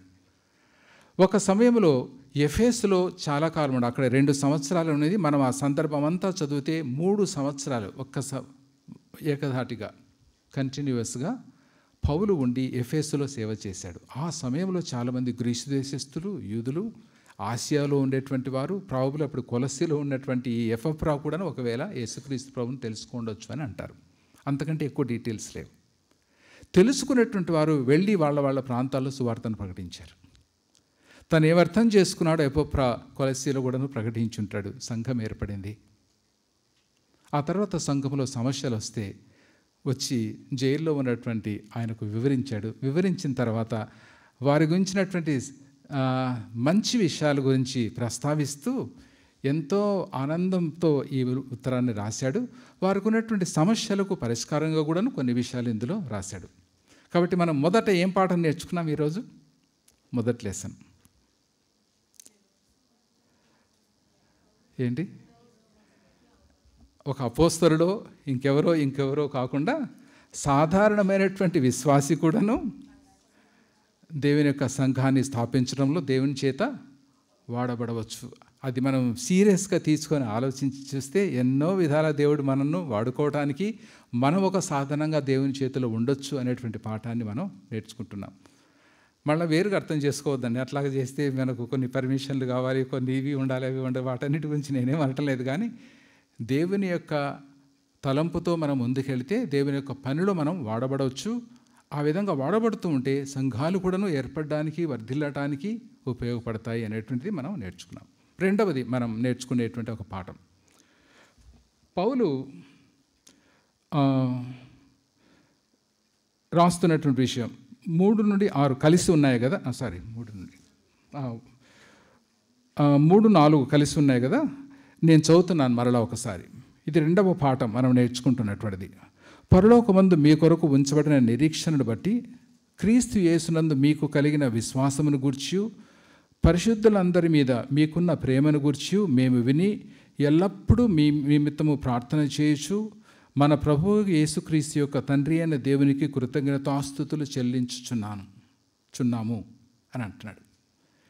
తర్వాత ఎంతో సంతోషముతో ఈ విషయాలు, చాలా విషయాలు ఇందులో రాశాడు. తాను ఏర్పాటు చేయలేదు ఈ సంఘాన్ని, తాను అసలు వెళ్ళనే లేదు. అందులో ఉన్నటువంటి విశ్వాసులు తన ద్వారా పౌలులోనికి వచ్చినటువంటి వారు కాదు. అయినప్పటికీ పౌలుకు వారి విషయంలో ఏమాత్రం సంతోషంలో తక్కువ కాలేదు. చాలా ఆనందంతో రాస్తున్నాడు ఈ మాటలు. దీంట్లో ఇంకా చాలా విషయాలు రాస్తాడు. చూడనటువంటి వారిని, తన ద్వారా ప్రభులోనికి రానటువంటి వారినైనా కూడా యేసుక్రీస్తు ప్రభులో వారు ఉన్నారు కాబట్టి వారి విషయంలో సంతోషంగా ఈ మాటలు, ఈ పుత్రాన్ని రాశాడు. దీన్ని బట్టి మనం ఏం నేర్చుకోవచ్చు? ఎవరైనా కానీ, హోరేవుకు వచ్చినా రాకపోయినా కానీ, ప్రభువులో ఉంటే, ప్రభు బిడ్డ అయితే సంతోషించాలి, ఆనందించాలి. చాలాసార్లు అలా ఉండదు కదా. ఇంకా ఒకవేళ మంచి విశ్వాసం అంటే, నేను కొన్నిసార్లు అంటే ఇంకా దేశంలో రకరకాలుగా తిరిగాము. మిజోరం, ఐజాల్కి వెళ్తే చక్కటి విశ్వాసులను చూశాను నేను. మేఘాలయలో ఒక మిత్రుడు ఉండేవాడు. ఆయన అగ్రికల్చర్ డిపార్ట్మెంట్కు డైరెక్టర్గా ఉండేవాడు. Very very honest man. ఎంతగా చాలా విషయాలు చెప్పవచ్చు నేను అట్లాగా. ఎగ్జాంపుల్, నాగాలాండ్ వెళ్ళాం, చక్కటి ఆత్మీయులను కలిసాం, మంచి టెస్టిమనీ కలిగినటువంటి వాళ్ళని. ఢిల్లీలో ఒక ఆయన ఉండేవారు. ఆయన ఇంతకుముందు EFI, evangelical fellowship of India డైరెక్టర్గా చేసి కొంతకాలం మరలా పదవి ఇది చేశాడు. సివిల్ సర్వీసెస్ సెలెక్ట్ అయ్యి ఐఏఎస్ ఆఫీసర్గా ఢిల్లీలో పనిచేసేవాడు, సెక్రటరీగా. కానీ ప్రభు పిలిచాడు అని ఆ జాబ్ వదిలేసేసి ఆ తర్వాత చాలా ఆనెస్ట్గా ఉండేవాడు.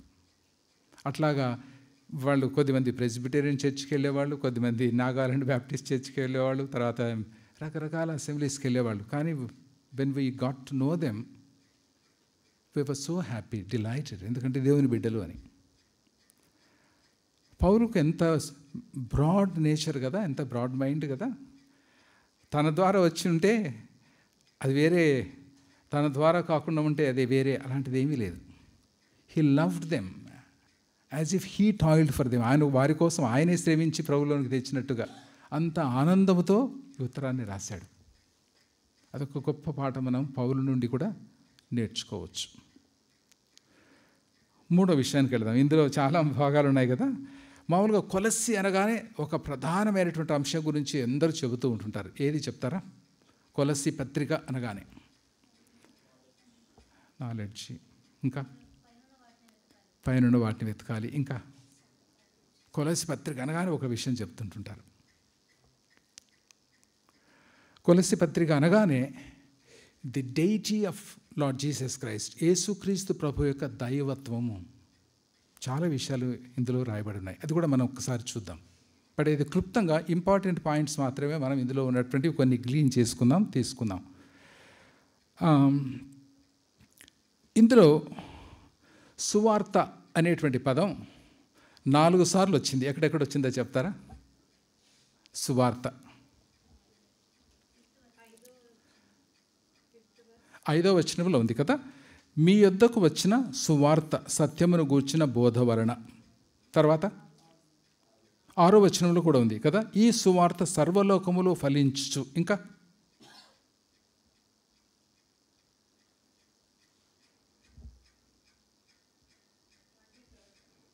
23rd, very good. 23rd, పునాది మీద కట్టబడిన వారై స్థిరముగా ఉండి మీరు విన్నట్టు ఆకాశము క్రింద ఉన్న సమస్త సృష్టికి ప్రకటింపబడినట్టు ఈ సువార్త వలన.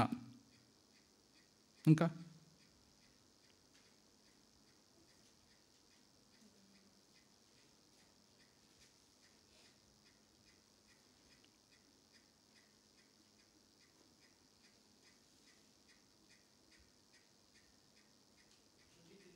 23లోనే చివరి భాగం కదా, పౌలను నేను ఆ సువార్తకు పరిచారకుడనైతిని. సాధారణంగా మనం బైబిల్ స్టడీ చేసేటప్పుడు ఏదైనా ఒక్కటి ఎక్కువసార్లు రిపీట్ అవుతుంది అని అంటే మనం దాని మీద కొంచెం అటెన్షన్ పే చేయాలి. దీన్ని కొంచెం సులభంగా అర్థమయ్యే రీతిలో అన్నింటినీ కనెక్ట్ చేసుకోవడానికి వీలుగా ఒక తలంపు ఏంటంటే, సువార్త ప్రకటించబడడం వల్ల, వారు సువార్త వినడం వల్ల వారి జీవితంలో మార్పు వచ్చింది. ఏం మార్పు వచ్చింది అనేటువంటి విషయాలు పౌలు ఆలోచిస్తూ దేవునికి వందనాలు చెప్పాడు.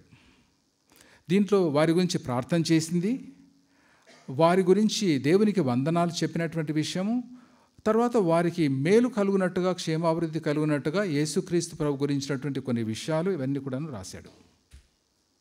దాంట్లో మొదటిది పౌలు థ్యాంక్స్ గివింగ్ చేశాడు, కృతజ్ఞతలు దేవునికి చెల్లించాడు. దేని విషయంలో కృతజ్ఞత చెల్లించాడు అంటే 3, 4, 5 వచనాలు మనం 6వ వచనం వరకు చదివితే, సువార్త వారిలో ఒక విషయాన్ని కలగచేసిందంట. ఏం కలగచేసింది అని అంటే, నేను ఇక్కడే చదువుతాను, 3 నుండి చదువుతున్నాను. పరలోకమందు మీ కొరకు ఉంచబడిన నిరీక్షణను బట్టి క్రీస్తు యేసునందు మీకు కలిగిన విశ్వాసమును గూర్చి పరిశుద్ధులందరి ఎడల మీకున్న ప్రేమను గూర్చి మేము విని ఎల్లప్పుడూ మీ నిమిత్తం ప్రార్థన చేయొచ్చు. మన ప్రభువుకు యేసుక్రీస్తు యొక్క తండ్రి అయిన దేవునికి కృతజ్ఞతాస్తుతులు చెల్లించుచున్నాము. మీ యొద్దకు వచ్చిన సువార్త సత్యమును గూర్చిన బోధ వలన ఆ నిరీక్షణను గూర్చి మీరు ఇంతకుముందు వింటిరి. సువార్త ప్రకటించబడడం వల్ల పరలోక సంబంధమైనటువంటి నిరీక్షణ వారికి అబ్బింది. పరలోక సంబంధమైనటువంటి నిరీక్షణ అంటే ఏం వచ్చింటుంది చెప్పండి? సువార్తను విన్నటువంటి మనకు gospel let them to have hope of things in heaven. పరలోక సంబంధించినటువంటి నిరీక్షణ అనగానే అందులో ఏమొస్తాయి చెప్పండి? నో డెత్ ఒకటి, అంటే నిత్య జీవము. ఇంకా చాలా విషయాలు తెలియదు పరలోకంలో ఏముంటాయో. స్తుతిస్తామనేటువంటిది తెలుసు, ఆయనను చూస్తాము, ఆయనను పోలి మనము ఉంటాము, యేసుక్రీస్తు ప్రభువును సాక్ష్యాలుగా మనం చూస్తాం. అక్కడ ఏడుపు ఉండదు, పాటలు కూడా ఉన్నాయి కదా, చెరసాలలు ఉండవు, ఇవన్నీ ఉండవు, శిక్షలు ఉండవు అని కొన్ని తెలుసు. దేవదూతలు ఉంటారు అని, మనకంటే ముందు వెళ్ళినటువంటి విశ్వాసులు కూడాను అక్కడ ఉంటారని, యేసుక్రీస్తు తిరిగి వచ్చినప్పుడు వారితో కూడా వస్తారని, ఈ నిత్య జీవం గురించినటువంటి విషయాలు అక్కడ ఉన్నటువంటి ఇవన్నీ కూడా వారికి అర్థమయ్యాయి. సువార్త ప్రకటించబడటం వల్ల అది ఇక్కడ రాస్తున్నాడు. పరలోకమందు మీ కొరకు ఉంచబడిన నిరీక్షణను బట్టి. సువార్త నిరీక్షణను ఇచ్చింది. ఏ నిరీక్షణ ఇచ్చింది? పరలోకాన్ని గురించినటువంటి నిరీక్షణను ఇచ్చింది. ఎవరికి? కొలస్సీలో ఉన్నటువంటి విశ్వాసులకు. ఆ నిరీక్షణ ఏం చేసింది అని అంటే, 2 వారి జీవితంలో ముఖ్యమైనటువంటివి కలిగజేసింది. ఇవి hallmarks of the believers of Colossae. ఆ 2 చెప్తారా? 3, 4 వచనాలు ఉన్నాయి. ఏం కలుగజేసింది ఆ నిరీక్షణ? క్రీస్తు యేసునందు కలిగిన విశ్వాసము, ఇంకా పరిశుద్ధుల ఎందరి ఎడల ప్రేమ. ఇప్పుడు మనం సీక్వెన్స్ ఆలోచన చూస్తాం. సువార్త వినడం అది నిరీక్షణ కలుగజేసింది. నిరీక్షణ యేసుక్రీస్తు ప్రభునందలి విశ్వాసము, విశ్వాసులందరి ఎడల ప్రేమ, పరిశుద్ధులందరి ఎడల. కొలస్సీ పట్టణస్థులే కాదు, ఎఫ్ఎసి పట్టణస్థులు, లవదీషియా పట్టణస్థులు, హీరాపోలిస్ పట్టణస్థులు, స్మిర్నా పట్టణస్థులు, ఎక్కడ చెదిరి ఉన్నా కూడా పరిశుద్ధులందరి ఎడల ప్రేమ. ఈ 2 కలగజేసింది. మామూలుగా మనం కొరింథీ 13లో విశ్వాసము, నిరీక్షణ, ప్రేమ ఇవన్నీ ఇంపార్టెంటే, కానీ ప్రేమ అన్నిటికంటే కూడాను శ్రేష్టం అనేటువంటి మాటలు మనం చదువుతాం. నిరీక్షణ కూడాను విశ్వాసాన్ని కలగజేస్తుందా? విశ్వాసం నిరీక్షణ కలగజేస్తుందా? అవి మ్యూచువల్లీ డిపెండెంట్ లాగా ఉంటుంది. ఒక్కోసారి వేరు చేయడం కూడా కష్టమేమో అనిపిస్తుంది, కానీ ఇక్కడ చదివితే సువార్తను వినటం వల్ల పరలోకం గురించినటువంటి నిరీక్షణ కలిగింది. నిరీక్షణ వారికి ప్రేమను కలగజేసింది. ఎవరి పట్ల ప్రేమ? యేసుక్రీస్తు ప్రభు ఎడల, యేసుక్రీస్తు ప్రభునందరి విశ్వాసము, పరిశుద్ధుల అందరి ఎడల ప్రేమ. అసలు ఈ రెండవ అంశం పరిశుద్ధుల అందరి ఎడల ప్రేమ అనేటువంటిది మనం ఎంతో ఆలోచించాలి. చాలాసార్లు విశ్వాసంలో ఉంటాం, విశ్వాసంలో ఎదుగుతుంటాం, కానీ ఇతరుల గురించి పట్టించుకోవడం అనేటువంటిది మనకు చాలాసార్లు ఉండదు. ఫిలిప్పీలో కూడా పౌలు వారి గురించి రాస్తాడు. వారికి ఉండేటువంటి ప్రేమను గురించి ఎంతో ముగ్ధుడయ్యాడని చెప్పచ్చు పౌలు. మరి ఆది కాలంలో అట్లా ఉండిందేమో, ఇప్పుడెందుకు అలాగయ్యింది అని. అసలు ఎఫెసీ పత్రికలో ఉన్నటువంటి ప్రముఖమైనటువంటి క్యారెక్టర్ చెప్తారా? ఎఫెసీ పత్రిక, ఎఫెసీ సంఘం అనగానే, ఎఫెసీ పత్రికలో నేను కౌంట్ చేస్తూ వచ్చాను, ప్రాబబ్లీ దాదాపు 16-18 times or even more than that ప్రేమ అనేటువంటి, ప్రేమ కలిగి ఆ పదాలు వస్తాయి. ఎఫ్ఎస్సి పత్రిక అంతా కూడా ప్రేమ ప్రేమ ప్రేమ అని వస్తుంది. ఎందుకంటే ఎఫ్ఎస్సి సంఘస్థులు అంత ప్రేమ కలిగిన వారు. ఎట్లా తెలుసు చెప్తారా? ఎలా తెలుస్తుంది మనకు ఎఫ్ఎస్సి సంఘస్థులు అంత ప్రేమ కలిగిన వారని ఎలా తెలుస్తుంది? మొదటి ప్రేమను వదిలితీవని ప్రకటన గ్రంథంలో రాశారు. అంటే మొదటి ప్రేమ ఉన్నట్టే కదా. ఒకసారి పౌలు ఒక చోటుకు వచ్చి, మిలేతు అనుకుంటాను, ఇంకా ఎఫ్ఎస్సి వాళ్ళను కలవటానికి టైం లేదు. అప్పుడు ఏమంటాడంటే, ఇది అపోస్తల కార్యం 20వ అధ్యాయంలో ఉంటుంది, ఎఫ్ఎస్సిలో ఉన్నటువంటి పెద్దలను పిలిపించండి అని మాట్లాడుతూ ఆయన ఒక మాట అంటాడు, మీరు ఇంకా నా ముఖం చూడరేమో, ఎందుకంటే నేను రోమాకి వెళ్తున్నాను, నాకేమవుతుందో ఇంకా తెలియదు అని. అప్పుడేమో ఏం చేస్తారు చెప్తారా? వారు ఏ మెడ మీద పడి, ఎవరు? సంఘ పెద్దలు కూడాను ఏడుపు వస్తుంది. అట్లాగా పబ్లిక్గా ఏడుస్తారా? పెద్దవాళ్ళు కదా, చిన్నవాళ్ళు కాదు, ఏడ్చారు. పౌలు ఎవరు? ఎఫెసీయుడు కాదు, కానీ అంత ప్రేమ ఉండేది. వీళ్ళకు కూడా అంత ప్రేమ ఉండేది. అందరి పరిశుద్ధుల ఎడల వారికి ప్రేమ. ఆ ప్రేమ ఎక్కడి నుంచి వచ్చింది? వారికి వచ్చిన నిరీక్షణ. ఆ నిరీక్షణ ఎక్కడి నుంచి వచ్చింది? వారు విన్నటువంటి సువార్త ఎవరు ప్రకటించారు? ఎపఫ్రా ప్రకటించాడు. పౌలు రాలేదు, యోహాన్ రాలేదు, ఇంకెవరు రాలేదు. వాట్ ఏ వండరస్ థింగ్ కదా. అది ఇప్పుడు విని ఈయన సంతోషపడుతున్నాడు పౌలు. సో సువార్త యొక్క ఫలితం అనేటువంటిది మనం ఇక్కడ చూస్తున్నాం. ఆ సువార్త యొక్క ఆ గ్రహింపు ఎరిగినటువంటి వాడు కాబట్టి పౌలు ఏం రాస్తున్నాడు? 23 చివరి భాగం చదువుతారా? పౌలను నేను ఆ సువార్తకు పరిచారకుడనైతిని. డయాకొనాస్ అనేటువంటి పదం ఉంటుంది, పరిచారం చేసేవాడు. డీకన్ అనేటువంటి పదం కూడా చర్చెస్లో మనం చూస్తాం. డీకన్ అంటే పరిచర్య చేసేవాడు, ప్రేమతో పరిచర్య చేసేవాడు. డీకనెస్ అనేవి కూడా ఉండేవారు, ప్రేమతో వచ్చినటువంటి వారికి పరిచర్య చేసేవారు అన్నమాట. అలాగా సువార్త ఆ పని చేసింది అని. తర్వాత చాలా విషయాలు ఉన్నాయి. పౌలు వారి విషయంలో కృతజ్ఞత చెల్లించడంలో ఈ విషయాన్ని బట్టి కృతజ్ఞత చెల్లించాడు. ఏ విషయం? వారికి ఉన్నటువంటి విశ్వాసము, యేసుక్రీస్తు ప్రభునందరి విశ్వాసము, పరిశుద్ధులందరి వారికి ఉన్నటువంటి ప్రేమను బట్టి. ఇంకొన్ని విషయాలు కూడా ఆయన కృతజ్ఞత చెల్లించాడు. మీరు కూడా కృతజ్ఞత చెల్లించాలి అనేటువంటి మాట కూడా ఇక్కడ తెలుగులో తర్జుమాలో అలాగ వస్తుంది.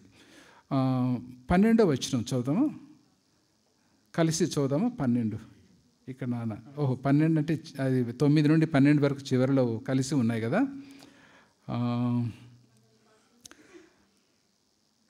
ఆయన మహిమ శక్తిని బట్టి, అక్కడి నుండి చూద్దాం. ఆయన మహిమ శక్తిని బట్టి సంపూర్ణ బలముతో బలపరచబడవలననియు, తేజోవాసులైన పరిశుద్ధుల స్వాస్థ్యములో పాలివారు మగుటకు మనలను పాత్రులుగా చేసిన తండ్రికి మీరు కృతజ్ఞతాస్తుతులు చెల్లింపవలననియు నేను ప్రతిమాలుచున్నాను.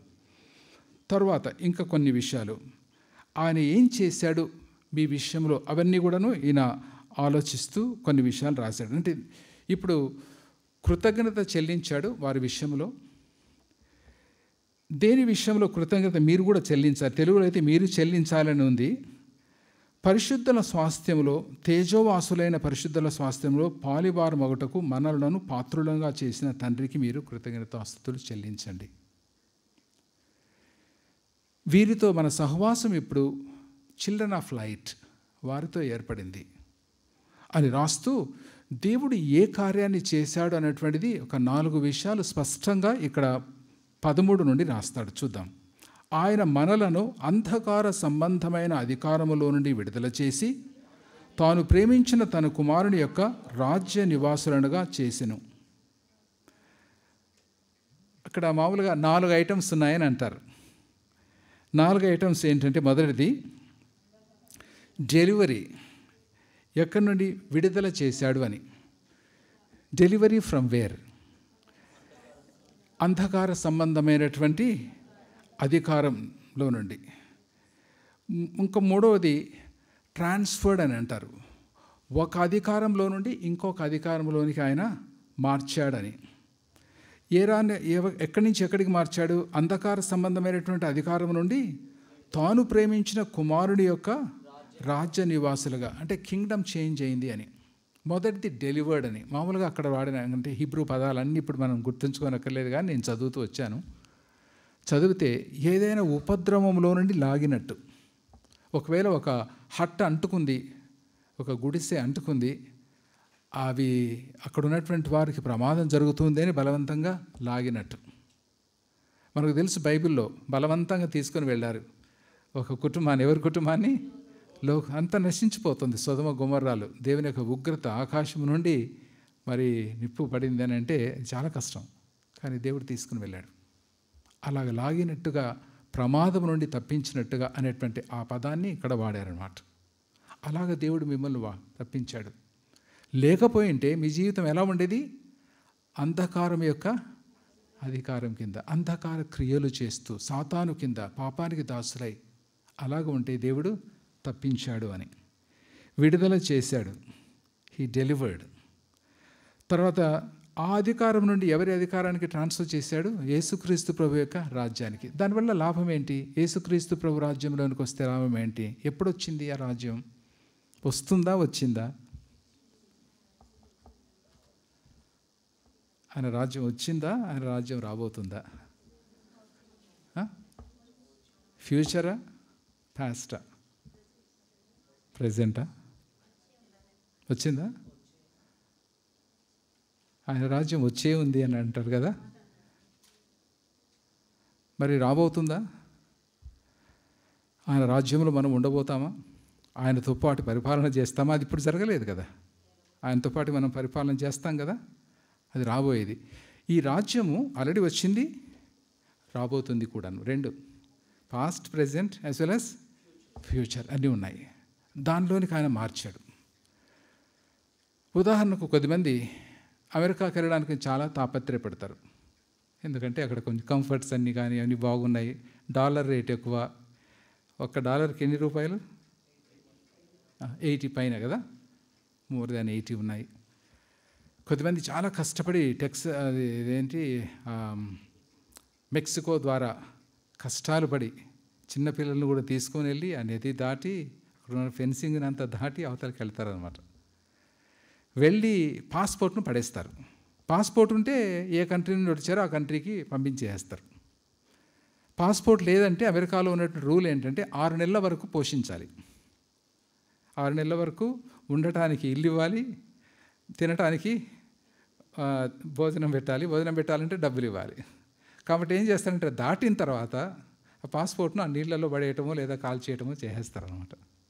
ఇప్పుడంటే డిపోర్టింగ్ చేస్తున్నారు, వెనక్కి పంపిస్తున్నారు. కానీ చాలామంది అటు వెళ్ళిన తర్వాత 6 నెలల్లో వాళ్ళు ఉద్యోగం చూసుకున్నారనుకోండి, వాళ్ళకు అమెరికన్ పాస్పోర్ట్ వస్తుంది. అక్కడ వెళ్ళాక ఒకవేళ పిల్లలు పుట్టారనుకోండి, అమెరికన్ సిటిజన్స్ అయిపోతారు. చాలా ప్రివిలేజెస్ ఉన్నాయన్నమాట. అక్కడికి వెళ్ళిన తర్వాత అమెరికన్ సిటిజన్ అయ్యారనుకోండి, ఇంకప్పుడు ఇండియాతో ఏం సంబంధం లేదు. అంటే ఇండియా రూల్స్ వాళ్ళకేం వర్తించవు. కొద్దిమంది చాలా కష్టమైనటువంటి పరిస్థితులలో వాళ్ళ దేశంలో రాజకీయ పరిస్థితుల్లో ఉంటారు. ఆ దేశాన్ని వదిలిపెట్టి వేరే దేశానికి వెళ్తే అక్కడ పౌరులు అయిపోతే ఇంకా ఈ బాధలు ఉండవు. అంధకారమైనటువంటి అధికారం కింద, సాతాను కింద బానిసగా ఉండినటువంటి వారు యేసుక్రీస్తు ప్రభువుకు రాగానే అదంతా it's a new world, new principles, new kingdom, new life, చాలా సంతోషవంతమైనటువంటి జీవితం. కష్టాలు వస్తాయి, నష్టాలు వస్తాయి, వీళ్ళకు కూడా వచ్చాయి. అందుకని పౌలు రాశాడు, ఇలాగ దేవుడు మనల్ని చేశాడు, అందుకని మీరు కృతజ్ఞత కలిగి ఉండాలి, నేను కూడా మీ విషయంలో కృతజ్ఞత కలిగి ఉంటానని చాలా విషయాలు కొలసి విషయాలను రాస్తూ వచ్చాడు. థ్యాంక్స్ గివింగ్ గురించి చూసాము. ప్రేయర్, వారి విషయంలో కొన్ని విషయాలు ఆయన ప్రార్థన చేస్తూ వచ్చాడు. చెప్తారా ఎక్కడున్నాయో? ఏం ప్రార్థన చేశాడు పౌలు? 9వ వచనం నుండి కదా నేను చదువుతున్నాను. అందుచేత ఈ సంగతి వినిన నాట నుండి మేము మీ మిత్రం, ఇక్కడ కూడా వినిన నాట నుండి అని ఉంది కదా, మీ గురించి మాకు తెలిసినప్పటి నుండి. పౌలుకి ఎంత ఆశ కదా, వాళ్ళ గురించి తెలిసినప్పటి నుండి ఇంకా ప్రార్థన ప్రారంభించడం అనమాట. వాళ్ళ గురించి మేము మీ నిమిత్తము ప్రార్థన చేయటం మానక, మీరు సంపూర్ణ జ్ఞానమును ఆత్మ సంబంధమైన వివేకమును గలవారును ఆయన చిత్తమును పూర్ణముగా గ్రహించిన వారునై ప్రతి సత్కార్యములో సఫలులగుచు దేవుని విషయమైన జ్ఞానమందు అభివృద్ధి పొందుచు అన్ని విషయములలో ప్రభువును సంతోషపెట్టునట్లు ఆయనకు తగినట్టుగా నడుచుకునే వలననియు ఆనందముతో కూడిన పూర్ణమైన ఓర్పును దీర్ఘశాంతమును కనపరిచినట్లు ఆయన మహిమ శక్తిని బట్టి సంపూర్ణ బలముతో బలపరచబడవలననియు ఇలాగ మేము ప్రార్థన చేస్తున్నామని. మొదటి విషయం, వారికి నాలెడ్జ్, విజ్డమ్, ఆత్మ కలిగించు అండర్స్టాండింగ్, ఈ 3 విషయాల్లో ప్రార్థన చేశాడు. అదే ఉంది కదా, మీరు సంపూర్ణ జ్ఞానమును ఆత్మ సంబంధమైన వివేకమును గలవారును ఆయన చిత్తమును పూర్ణముగా గ్రహించిన వారునై, అక్కడే చాలు. వీరికి దేవుని గురించిన జ్ఞానం ఇంప్రూవ్ అవ్వాలి అని ప్రార్థన చేశాడు. మేబీ అప్పటి కాలంలో నీట్ ఎగ్జామ్ ఉండింటే నీట్ ఎగ్జామ్లో పాస్ అవ్వాలి అని ప్రార్థన చేసేవాడేమో, లేదా జేఈఈ ఎంట్రన్స్ ఎగ్జామినేషన్ ఉంటే. ఆ నాలెడ్జ్ అవసరమా లేదా? నీట్ ఎగ్జామ్ గురించి, పిల్లలు ఎల్కేజీలో అడ్మిషన్ గురించి, ప్లే స్కూల్లో అడ్మిషన్ గురించి ప్రార్థన చేయడం అవసరమా లేదా? అవసరమా లేదా? అవసరమే కదా, అవన్నీ కూడా అవసరమే. మామూలు జ్ఞానం కూడా అవసరమే. అయితే యాకోబు పత్రికలో మామూలు జ్ఞానానికి దైవిక జ్ఞానానికి తేడా ఉంది అన్నట్టు రాస్తాడు. కొన్ని విషయాలు సాధారణమైనటువంటి వ్యక్తి ఆత్మీయ విషయాలను అర్థం చేసుకోవడం, ఎందుకంటే ఆత్మ లేదు వారిలో, పరిశుద్ధాత్ముడు లేడు. పరిశుద్ధాత్ముడు ఉంటే కొన్నిటి వేరుగా వివేచిస్తాం, ఆలోచిస్తాం, దైవికమైనటువంటి విషయాలు అర్థం చేసుకోగలం. అవి కావాలని ఈయన ప్రార్థన చేస్తూ వచ్చాడు. మీకు సంపూర్ణ జ్ఞానమును ఆత్మ సంబంధమైన వివేకమును కలవారును ఆయన చిత్తమును పూర్ణముగా గ్రహించినటువంటి వారునై. ఆయన చిత్తమును పూర్ణముగా గ్రహించినటువంటి వారై అంటే అర్థం ఏంటి? అంటే ఆయన చిత్తాన్ని సంపూర్ణంగా అర్థం చేసుకున్నటువంటి వారై అంటే అర్థం ఏంటి sister?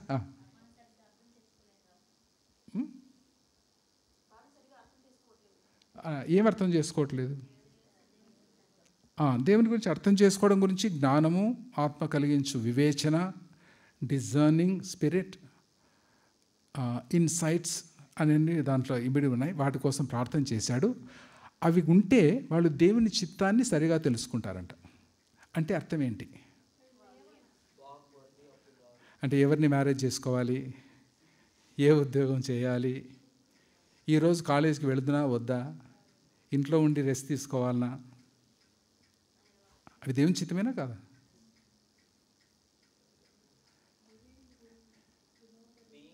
To know the revealed will. Excellent. కొంచెం ఎక్స్ప్లెయిన్ చేస్తారా? రివీల్డ్ విల్ అంటే regarding marriage. Okay, regarding marriage revealed will. Okay, ఎవరిని మ్యారేజ్ చేసుకోవాలి, ఒకవేళ ఇప్పుడు చేసుకుందామా వద్దా, ఇంకా దాంట్లో చాలా అంశాలు ఉన్నాయి కదా sister. Thank you sister, thanks. మామూలుగా ఆయన చిత్తము అని అనగానే 2 విధాలుగా ఆలోచించాలి. There are general will of God. There are certain things that are called as general will of God. దేవుని యొక్క చిత్తము రక్షించబడినటువంటి వారు పరలోకంకి వెళ్ళటం, యేసుక్రీస్తు ప్రభువునందు విశ్వసించినటువంటి వారు రక్షించబడటం, ఇవన్నీ జనరల్, ప్రతి వారికి కూడాను. రెండవది స్పెసిఫిక్, ఇది చేద్దునా వద్దా. దావీదు నేను వెళుతున్నా వద్దా, యుద్ధానికి వెళ్తే నేను గెలుస్తానా లేదా అడిగాడు. అయితే ప్రతిదీ అడగలేము. కొన్నిటిని మనం ఇప్పుడు నీళ్ళు తాగుతున్నా వద్దా. కొంతమంది చెప్తారు టీ తాగునా వద్దా అని, మామూలుగా భక్త్ సింగ్ గారి విషయంలో చెప్తుంటారు ప్రార్థన చేశాడని. కొన్నిసార్లు కొన్ని విషయంలో మనం కూడా ప్రార్థన చేద్దాం. హెయిర్ కట్ చేసుకోవాలి, ఈరోజు వెళ్తున్నా వద్దా. అన్నిటి రోజు ఇంకా ప్రార్థన చేసుకుంటుంటే ప్రతి స్టెప్ గురించి ఇంకా రోజంతా అవే సరిపోతుంది. అట్లా చేయలేం. అయితే there are certain things where you need to make a decision, you need to know God's mind.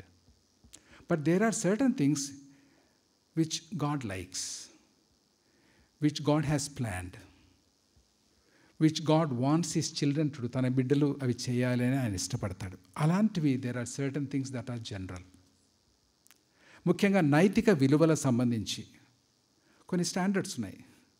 నైతిక విలువలు, దేవుడు ఇది నైతికము, ఇది అనైతికము అని దేవుని దృష్టిలో మనం ఇవి చెప్పొచ్చు. అలాంటివి దేవునికి ఇష్టమైనటువంటివి మనం చేయటం గురించి, దేవుని చిత్తం ఏంటి, ఆయన ప్రణాళిక ఏంటి, ఆయన ఇష్టాలు ఏంటి, అది తెలుసుకోవటం అనేటువంటి విషయం చేయాలని అంటే వారికి నాలెడ్జ్ రావాలి, డిలిజెన్స్ రావాలి, దేవుడిచ్చేటువంటి పరిశుద్ధాత్మ ఇచ్చేటువంటి అండర్స్టాండింగ్ కావాలి. అందుకోసం వారి గురించి ఈయన ప్రార్థన చేస్తూ వచ్చాడు. సో ఈ నాలెడ్జ్ ఇవన్నీ వచ్చిన తర్వాత దాని యొక్క ప్రభావం ఏంటి, పర్యవసానం ఏంటి. పర్యవసానం నెక్స్ట్ దాంట్లో ఉంది, చూడండి. నెక్స్ట్ చూద్దాం.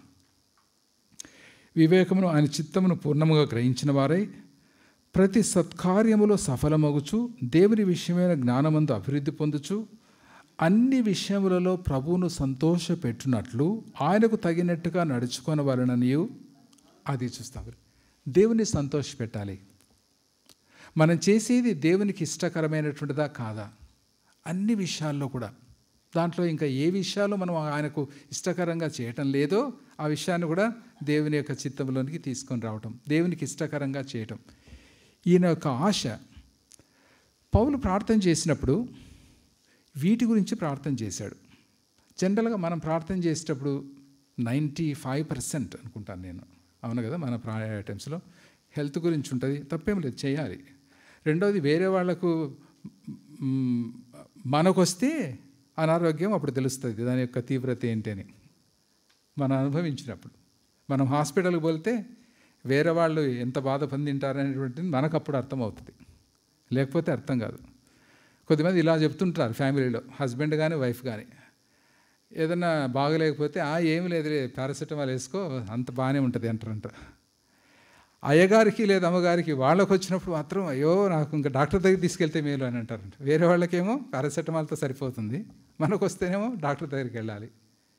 నాకేమో అనిపిస్తుంది, ఒకవేళ క్యాన్సర్ ఉందేమో అని భయం వేస్తుంది. ఎన్ని భయాలు వస్తాయి. ఒక చిన్నది వచ్చినట్టు ఎక్కడైనా కొంచెం రంప్ అట్లా కనిపించిందంటే చాలు, ఏమో అది క్యాన్సర్ ఏమో అనిపిస్తుంది, వెంటనే స్కానింగ్ చేసుకుంటే బాగుంటుంది అనిపిస్తుంటుంది. అలాగా శరీర సంబంధమైనటువంటి అవసరాల నిమిత్తం ప్రార్థన చేయడం ఎంతో అవసరమే. పౌలు చేసి ఉంటాడేమో. తిమోతి గురించి తప్పనిసరిగా పౌలు ప్రార్థన చేసి ఉంటాడు, ఆయనకున్నటువంటి జబ్బు గురించి. ఎలా తెలుస్తుంది మనకు? ఎలా తెలుస్తుంది? తిమోతి యొక్క శారీరక అనారోగ్యత విషయం పౌలు ప్రార్థన చేసి ఉంటాడని సలహా ఇచ్చాడు కదా. ఏం సలహా ఇచ్చాడు? నీ కడుపు జబ్బు నిమిత్తం ద్రాక్ష రసాన్ని కొంచెం వైన్ మాత్రం తీసుకో అంటే అప్పట్లో అదే ఇంకా, కాబట్టి కొంచెం పీస్ఫుల్గా నిద్రపోతావేమో అని సలహా ఇచ్చాడు. ప్రార్థన చేయకుండా సలహా ఇస్తాడా? అంటే పౌలు తిమోతి యొక్క శారీరక ఆరోగ్యం గురించి పట్టింపు కలిగినటువంటి వాడు. అయితే ఇక్కడ వాటికంటే కూడా వీరు ప్రభు యొక్క జ్ఞానంలో పెరగాలి, అండర్స్టాండింగ్లో పెరగాలి. ఇలాగ అయితే దాని యొక్క పర్యవసానం ఏంటంటే దేవునికి ఇష్టమైనవి చేయాలి. ఆయన చిత్తం ఏంటి, ఆయనకి ఏది ఇష్టం అవి చేయాలి అని వాళ్ళ గురించి ప్రార్థన చేస్తూ వచ్చాడు. ఆ ప్రార్థనలో ఇంకొక ఐటమ్ ఒక్కటి, ఇది చదువుదాం. ఆనందంతో కూడిన పూర్ణమైన ఓర్పును దీర్ఘశాంతమును కనుపరుచున్నట్లు ఆయన మహిమ శక్తిని బట్టి సంపూర్ణ బలముతో బలపరచబడవలెను. ఏం కావాలంటే ఏం కావాలి, ఏం ఉండాలంటే ఏం కావాలి, ఏం ప్రార్థన చేస్తున్నాడు? వాళ్ళకు సంపూర్ణమైన ఓర్పు దీర్ఘశాంతం. ఓర్పు దీర్ఘశాంతం ఉండాలంటే ఏం కావాలంట? బలం కావాలంట. ఎలాంటి బలం? Glorious power. ఇదేంటి ఓర్పు దీర్ఘశాంతానికి బలానికి ఏమి సంబంధం? ఓర్పు దీర్ఘశాంతం ఉండాలంటే బలం కావాలనా?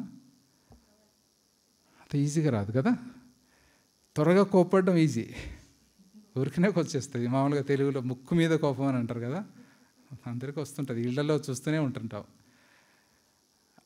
కానీ శాంతం ఉండడం, శాంతించడం, దీర్ఘశాంతం కలిగి ఉండడం చాలా కష్టం. దానికి దేవుని యొక్క బలం అవసరం, గ్లోరియస్ పవర్ అవసరం అనేటువంటిది విషయం ఆయన ప్రార్థన చేస్తున్నాడు. ఎందుకు వారికి దీర్ఘశాంతం కావాలని, ఓర్పు కావాలని ప్రార్థన చేస్తుంటాడు పౌలు? కొలస్సీ విశ్వాసాల విషయంలో ఇంట్లో ఏమైనా గొడవలు పడుతుంటారనే ఎందుకు ప్రార్థన చేస్తుంటాడు?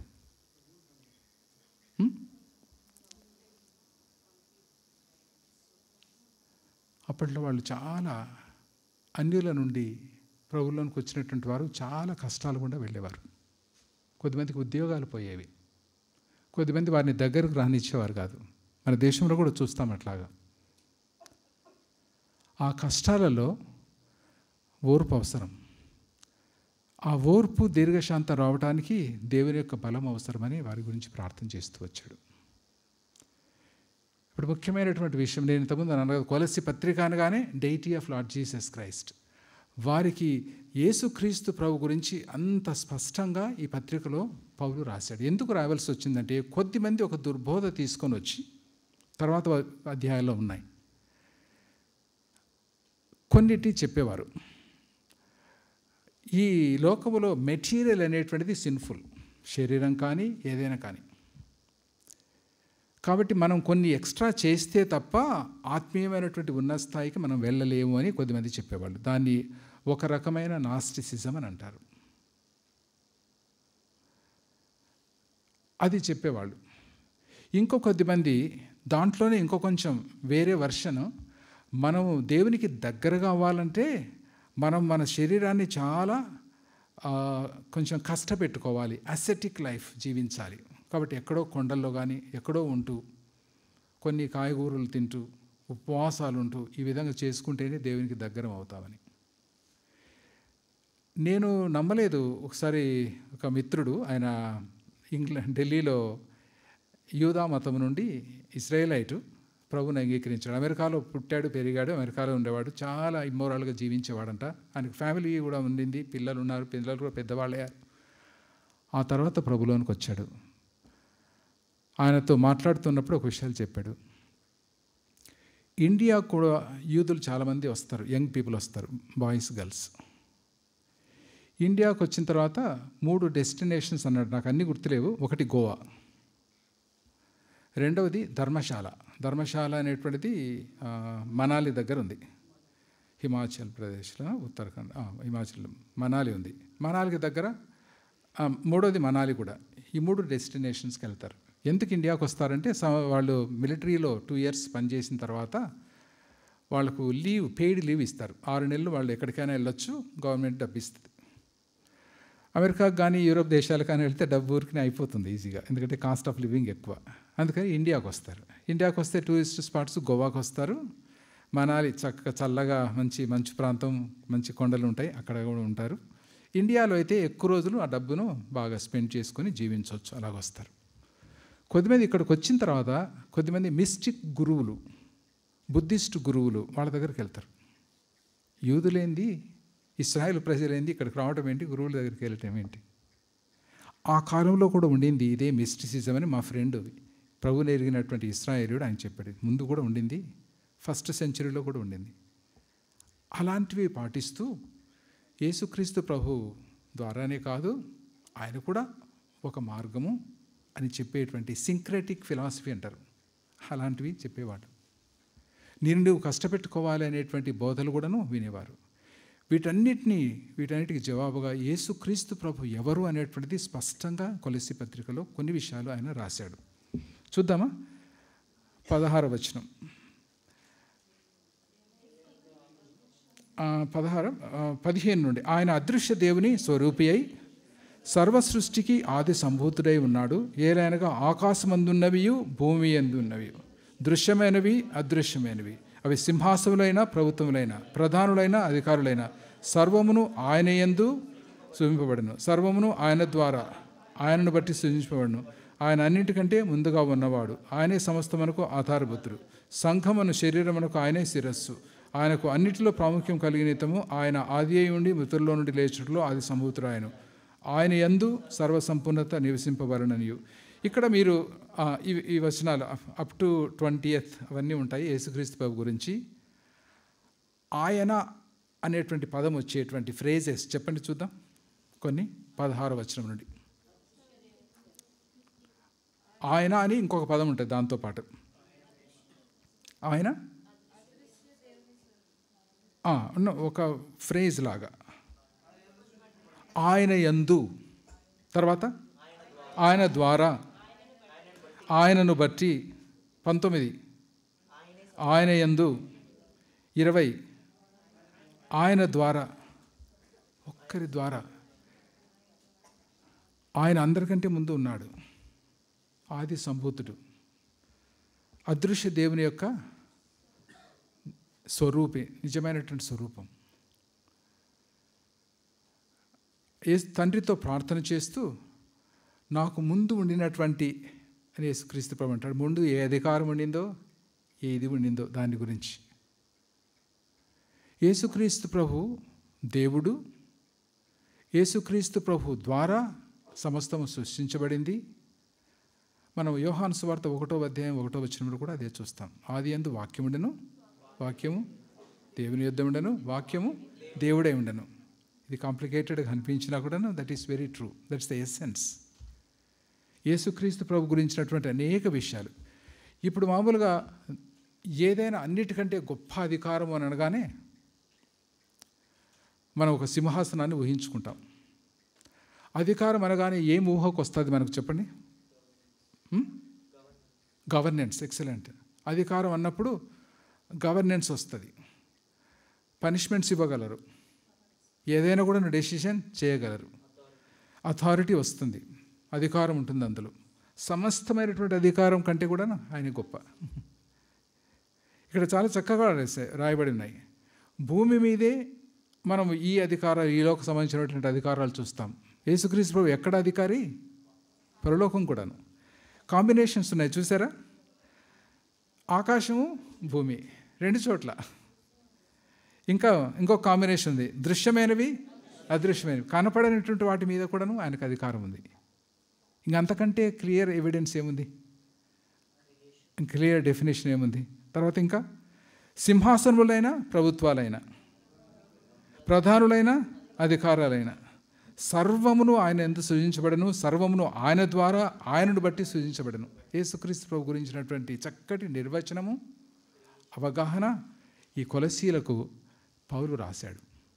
కాబట్టి మీరు ఎవరి ద్వారా ప్రభువులోనికి వచ్చారో, ఎవరి ద్వారా ఈ సువార్త నమ్మడం వల్ల మీకు నిరీక్షణ కలిగిందో, ఎవరి ద్వారా ఈ ప్రేమ జీవితం మీకు వచ్చిందో, ఆ యేసుక్రీస్తు ప్రభు ఇలాగా అనేటువంటి విషయాలు స్పష్టంగా 1వ అధ్యాయంలోనే రాశాడు.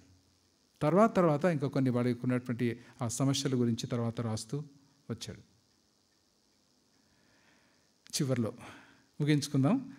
లాస్ట్ 24 నుండి కొన్ని ముఖ్యమైనటువంటి విషయాలు రాస్తూ పౌలు తన గురించి కొన్ని రాశాడు.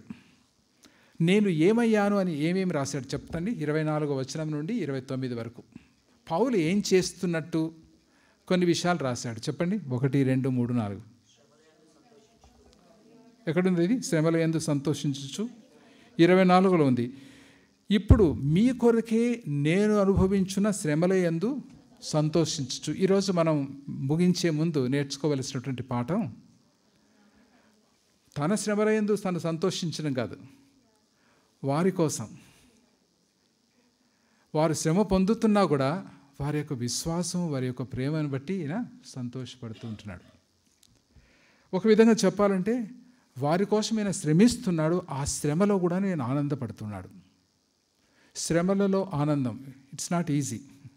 శ్రమలు వస్తే ఎప్పుడు ఇది అయిపోతాయా అని ఎదురు చూస్తాం సాధారణంగా. ఎప్పుడు దీనికి ఇంకా వెలుగు కలుగుతుందా, ఈ డార్క్ పీరియడ్ ఎప్పుడైపోతుందా అని చూస్తాం. పౌలు ఎన్నో డార్క్ ఫేజెస్ గుండా వెళ్ళాడు కానీ ఆనందిస్తున్నాడు. ఇంకేం చేశాడు చెప్పండి? నా శరీరమందు సంపూర్ణము చేయుచున్నాను. ఏం సంపూర్ణం చేస్తున్నాడంట?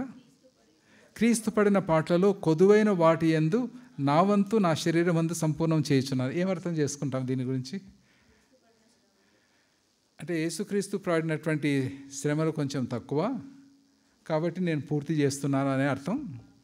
ఆయన ఇచ్చినటువంటి సాల్వేషన్ కొంచెం తక్కువ కాబట్టి నేను ఆ తక్కువను భర్తీ చేస్తున్నాననే అర్థం. దాన్ని చదివితే అట్లాంటి భావం వస్తుంది, కానీ అలాగ తీసుకుంటే మనం పొరపాటు చేసిన వాళ్ళం అవుతాం. మళ్ళీ చదువుతున్నాను నేను. ఆయన శరీరం కొరకు క్రీస్తు సంఘమును ఆయన శరీరం కొరకు క్రీస్తు పడిన పాటలలో కొదువైన వాటి యందు నా వంతు నా శరీరం అందు సంపూర్ణం చేయుచున్నాను. ఏమేంటి అర్థం ఏంటి?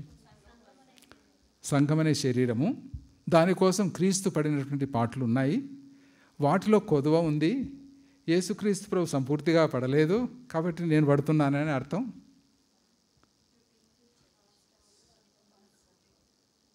ఈ సంఘం సంపూర్ణం అవ్వడానికి, సంఘం సంపూర్ణంగా అర్థం చేసుకోండి. కంప్లీట్గా పర్ఫెక్ట్గా ఏ సంఘం అవ్వదు, కానీ సంపూర్ణత వైపు మనం వెళుతున్నాం. యాక్చువల్గా అయితే ఈ సంపూర్ణత అనేటువంటి పదం ఈ కొలస్సీ పత్రికలో చాలాసార్లు వస్తుంది. మేబీ తర్వాత మనం చూద్దాం. అది కూడా సంపూర్ణంగా రావాలి, సంపూర్ణ జ్ఞానం కావాలి, అంత సంపూర్ణంగా ఉండాలి, పర్ఫెక్ట్ అవ్వాలి. పౌలు యొక్క ఆశ అది. అయితే ఇక్కడ యేసుక్రీస్తు ప్రభు మనల్ని రక్షించడంలో ఏదో కొంచెం తక్కువ పడింది కాబట్టి పౌలు పూర్తి చేస్తున్నాడు, అలా కాదు. ఏదైతే ఈ సంఘం కోసం చేయాలో అది నేను చేస్తున్నాను అని అంత మాత్రమే. అది పౌలు చేస్తున్నాడు. సో పౌలు యొక్క క్రియలు ఏమేం చేయాలనుకుంటున్నాడు, ఏమేం చేస్తున్నాడు అనేటువంటి మనము ఈ చివరి వచనాల్లో చూస్తున్నాం. మొదటిది ఏం చూసాం? శ్రమల యందు ఆనందిస్తున్నాను, నా శరీరం అందు వీటిని నేను సంపూర్ణం చేస్తున్నాను. అనగా యేసుక్రీస్తు ప్రభు యొక్క సంఘము ఆయన యొక్క శరీరం కోసం ఆయన తాపత్ర పెడుతున్నాడు సంపూర్ణంగా ఉండాలని. ఇంకా ఏమయ్యాడు? ఆ సంఘమునకు పరిచారకుడనైతిని, సంఘానికి పరిచారకుడు. ఇది కూడా ఈ ఉత్తరం ద్వారా కూడా ఆయన పరిచర్య చేస్తున్నాడు వారికి. ఇంకా ఏమయ్యాడు?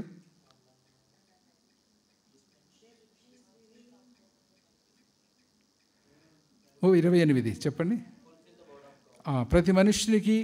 ప్రతి మనిషిని క్రీస్తునందు సంపూర్ణునిగా చేసి ఆయన ఎదుట నిలవబెట్టవాలని సమస్త విధమైన జ్ఞానంతో మేము ప్రతి మనిషినికి బుద్ధి చెప్తున్నాడు, ప్రతి మనిషినికి బోధించుచు ఆయనను ప్రకటించుచున్నాము. అందు నిమిత్తం నాలో బలముగా కార్యసిద్ధి కలగచేయి ఆయన క్రియాశక్తిని బట్టి నేను పోరాడుచు ప్రయాసపడుచున్నాను. చాలా విషయాలు ఉన్నాయి. ఏమేం చేస్తున్నాడు? పోరాడుచు, లేబరింగ్, కంటెండింగ్ అని ఉంటుంది కొన్ని వర్షన్స్లో. దానికోసం నేను ఎగిరిపడతాను. యాక్చువల్గా అయితే కంటెండింగ్ అనేటువంటి ఆ పదానికి అర్థం ఏంటంటే, సిపాయిలు ట్రైనింగ్ తీసుకునేటప్పుడు ఎలాగా రిగరస్ ట్రైనింగ్ గుండా వెళ్తారో, స్పోర్ట్స్ మెన్ ఎలాగా రిగరస్ ట్రైనింగ్ గుండా వెళ్తారో ఆ అర్థం ఇచ్చేటువంటి మాట అంట. అలాగ నేను ప్రయాసపడుతున్నాను. దేనికోసం? ఈ సంఘం దేనికోసం? సంపూర్ణంగా ఉండాలని, వారి యొక్క జ్ఞానంలో కానీ, ప్రేమలో కానీ, పవిత్రతలో కానీ ఉండాలని. అది ఆయన యొక్క తాపత్రయం. అలాంటి ఆశ మనకు కూడా దేవుడి వారిని కోరుకొని ఈరోజు మనం బైబిల్ స్టడీని ముగించుకుందాం. ప్రార్థన చేయండి. దేవుని చిత్తమైతే మరొక అవకాశం ఉంటే సెకండ్ చాప్టర్ మళ్ళీ చూసుకుందాం. మీరు కూడాను చదువుకొని ధ్యానించి వస్తే అప్పుడు ఇంకా చాలా బాగుంటుంది. కొన్ని విషయాలు దేవుడు మనకు నేర్పించాడని నేను ఆశిస్తున్నాను. కనీసం మొదట నేర్చుకున్న 2 పాఠాల గురించి అయినా మనం అనుకుందాం. మొదట ఏం నేర్చుకున్నాం? మొదటిది ఎపఫ్రా కదా. అపోస్తలుల ద్వారా కాదు, కానీ ఎపఫ్రా సామాన్యమైనటువంటి విశ్వాసి ద్వారా ఒక సంఘం ఏర్పడటం. రెండో పాఠం, తను చూడనటువంటి వారి పట్ల ఎంతో ఆనందాన్ని, ఆప్యాయతను కలిగి ఉండటం. ఇంకా మిగతా విషయాలు చాలా నేర్చుకున్నాం. ప్రార్థన చేసుకున్నాం. ప్రేమగల ప్రభా, దయగల తండ్రి, పరిశుద్ధ పాదాలకు వందనాలు. మీరు మా దృష్టికి కొలస్సీ పత్రికను తీసుకొని వచ్చారు, అనేక విషయాలు నేర్పించారు. వాటిని మేము గుర్తుపెట్టుకోవటానికి, వాటి ప్రకారం నడుచుకోవటానికి, తద్వారా ఆత్మీయ క్షేమాభివృద్ధిని పొందుటకు, ఇతరులకు మేము దీవెనకరంగా ఉండటకు మీరే మా కృప చూపించండి. పౌలుకు ఉండినటువంటి ఆ పోరాటము, ఆ ఆప్యాయత, ఆ తండ్రి ఆ ఆరాటము, అవి మాకు కూడాను అనుగ్రహించండి. బలహీనంగా ఉన్నటువంటి విశ్వాసులను తండ్రి కించపరచక వారి విషయంలో ప్రార్థించేటువంటి మంచి మనస్సును మాకు దయచేయండి. తండ్రి, ఎలాగ కొలస్సీ సంఘస్థులు పరిశుద్ధులందరి ఎడల ప్రేమ చూపించారో అలాంటి ప్రేమను మేము కొంతైనా కలిగి ఉండటానికి, ఇంప్రూవ్ చేసుకోవటానికి మీరే మాకు కృప చూపించండి. పౌలు నుండి, కొలసి విశ్వాసం నుండి మాకు నేర్పించినటువంటి పాఠములను బట్టి మీకు ఎంతో వందనాలు చెల్లిస్తూ, ఎపఫ్రా లాంటి జీవితాన్ని మాకు కూడా అనుగ్రహించమని మా ప్రభు ప్రియరక్షకుడైన యేసుక్రీస్తు ప్రభు నామములో ప్రార్థిస్తున్నాం తండ్రి. ఆమేన్. మనం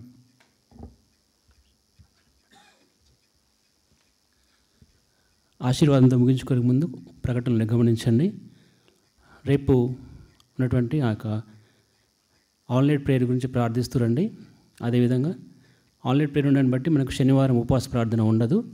కానీ శనివారం రోజు మనం తొగరిపల్లిలో ఆర్టీసీ యేసురత్నం అన్న వారి ఇంట్లో ఒక చిన్న థ్యాంక్స్ గివింగ్ ప్రేయర్ మీటింగ్ ఉంది. అందరినీ ప్రేమపూర్వకంగా ఆహ్వానిస్తూ ఉంటున్నాడు. ఈ 2 అంశాలు ప్రార్థించండి. అదేవిధంగా ఆదివారము మనం వర్షిప్ సర్వీస్ 9:45కి స్టార్ట్ అవుతుంది. దాని గురించి ప్రార్థించండి.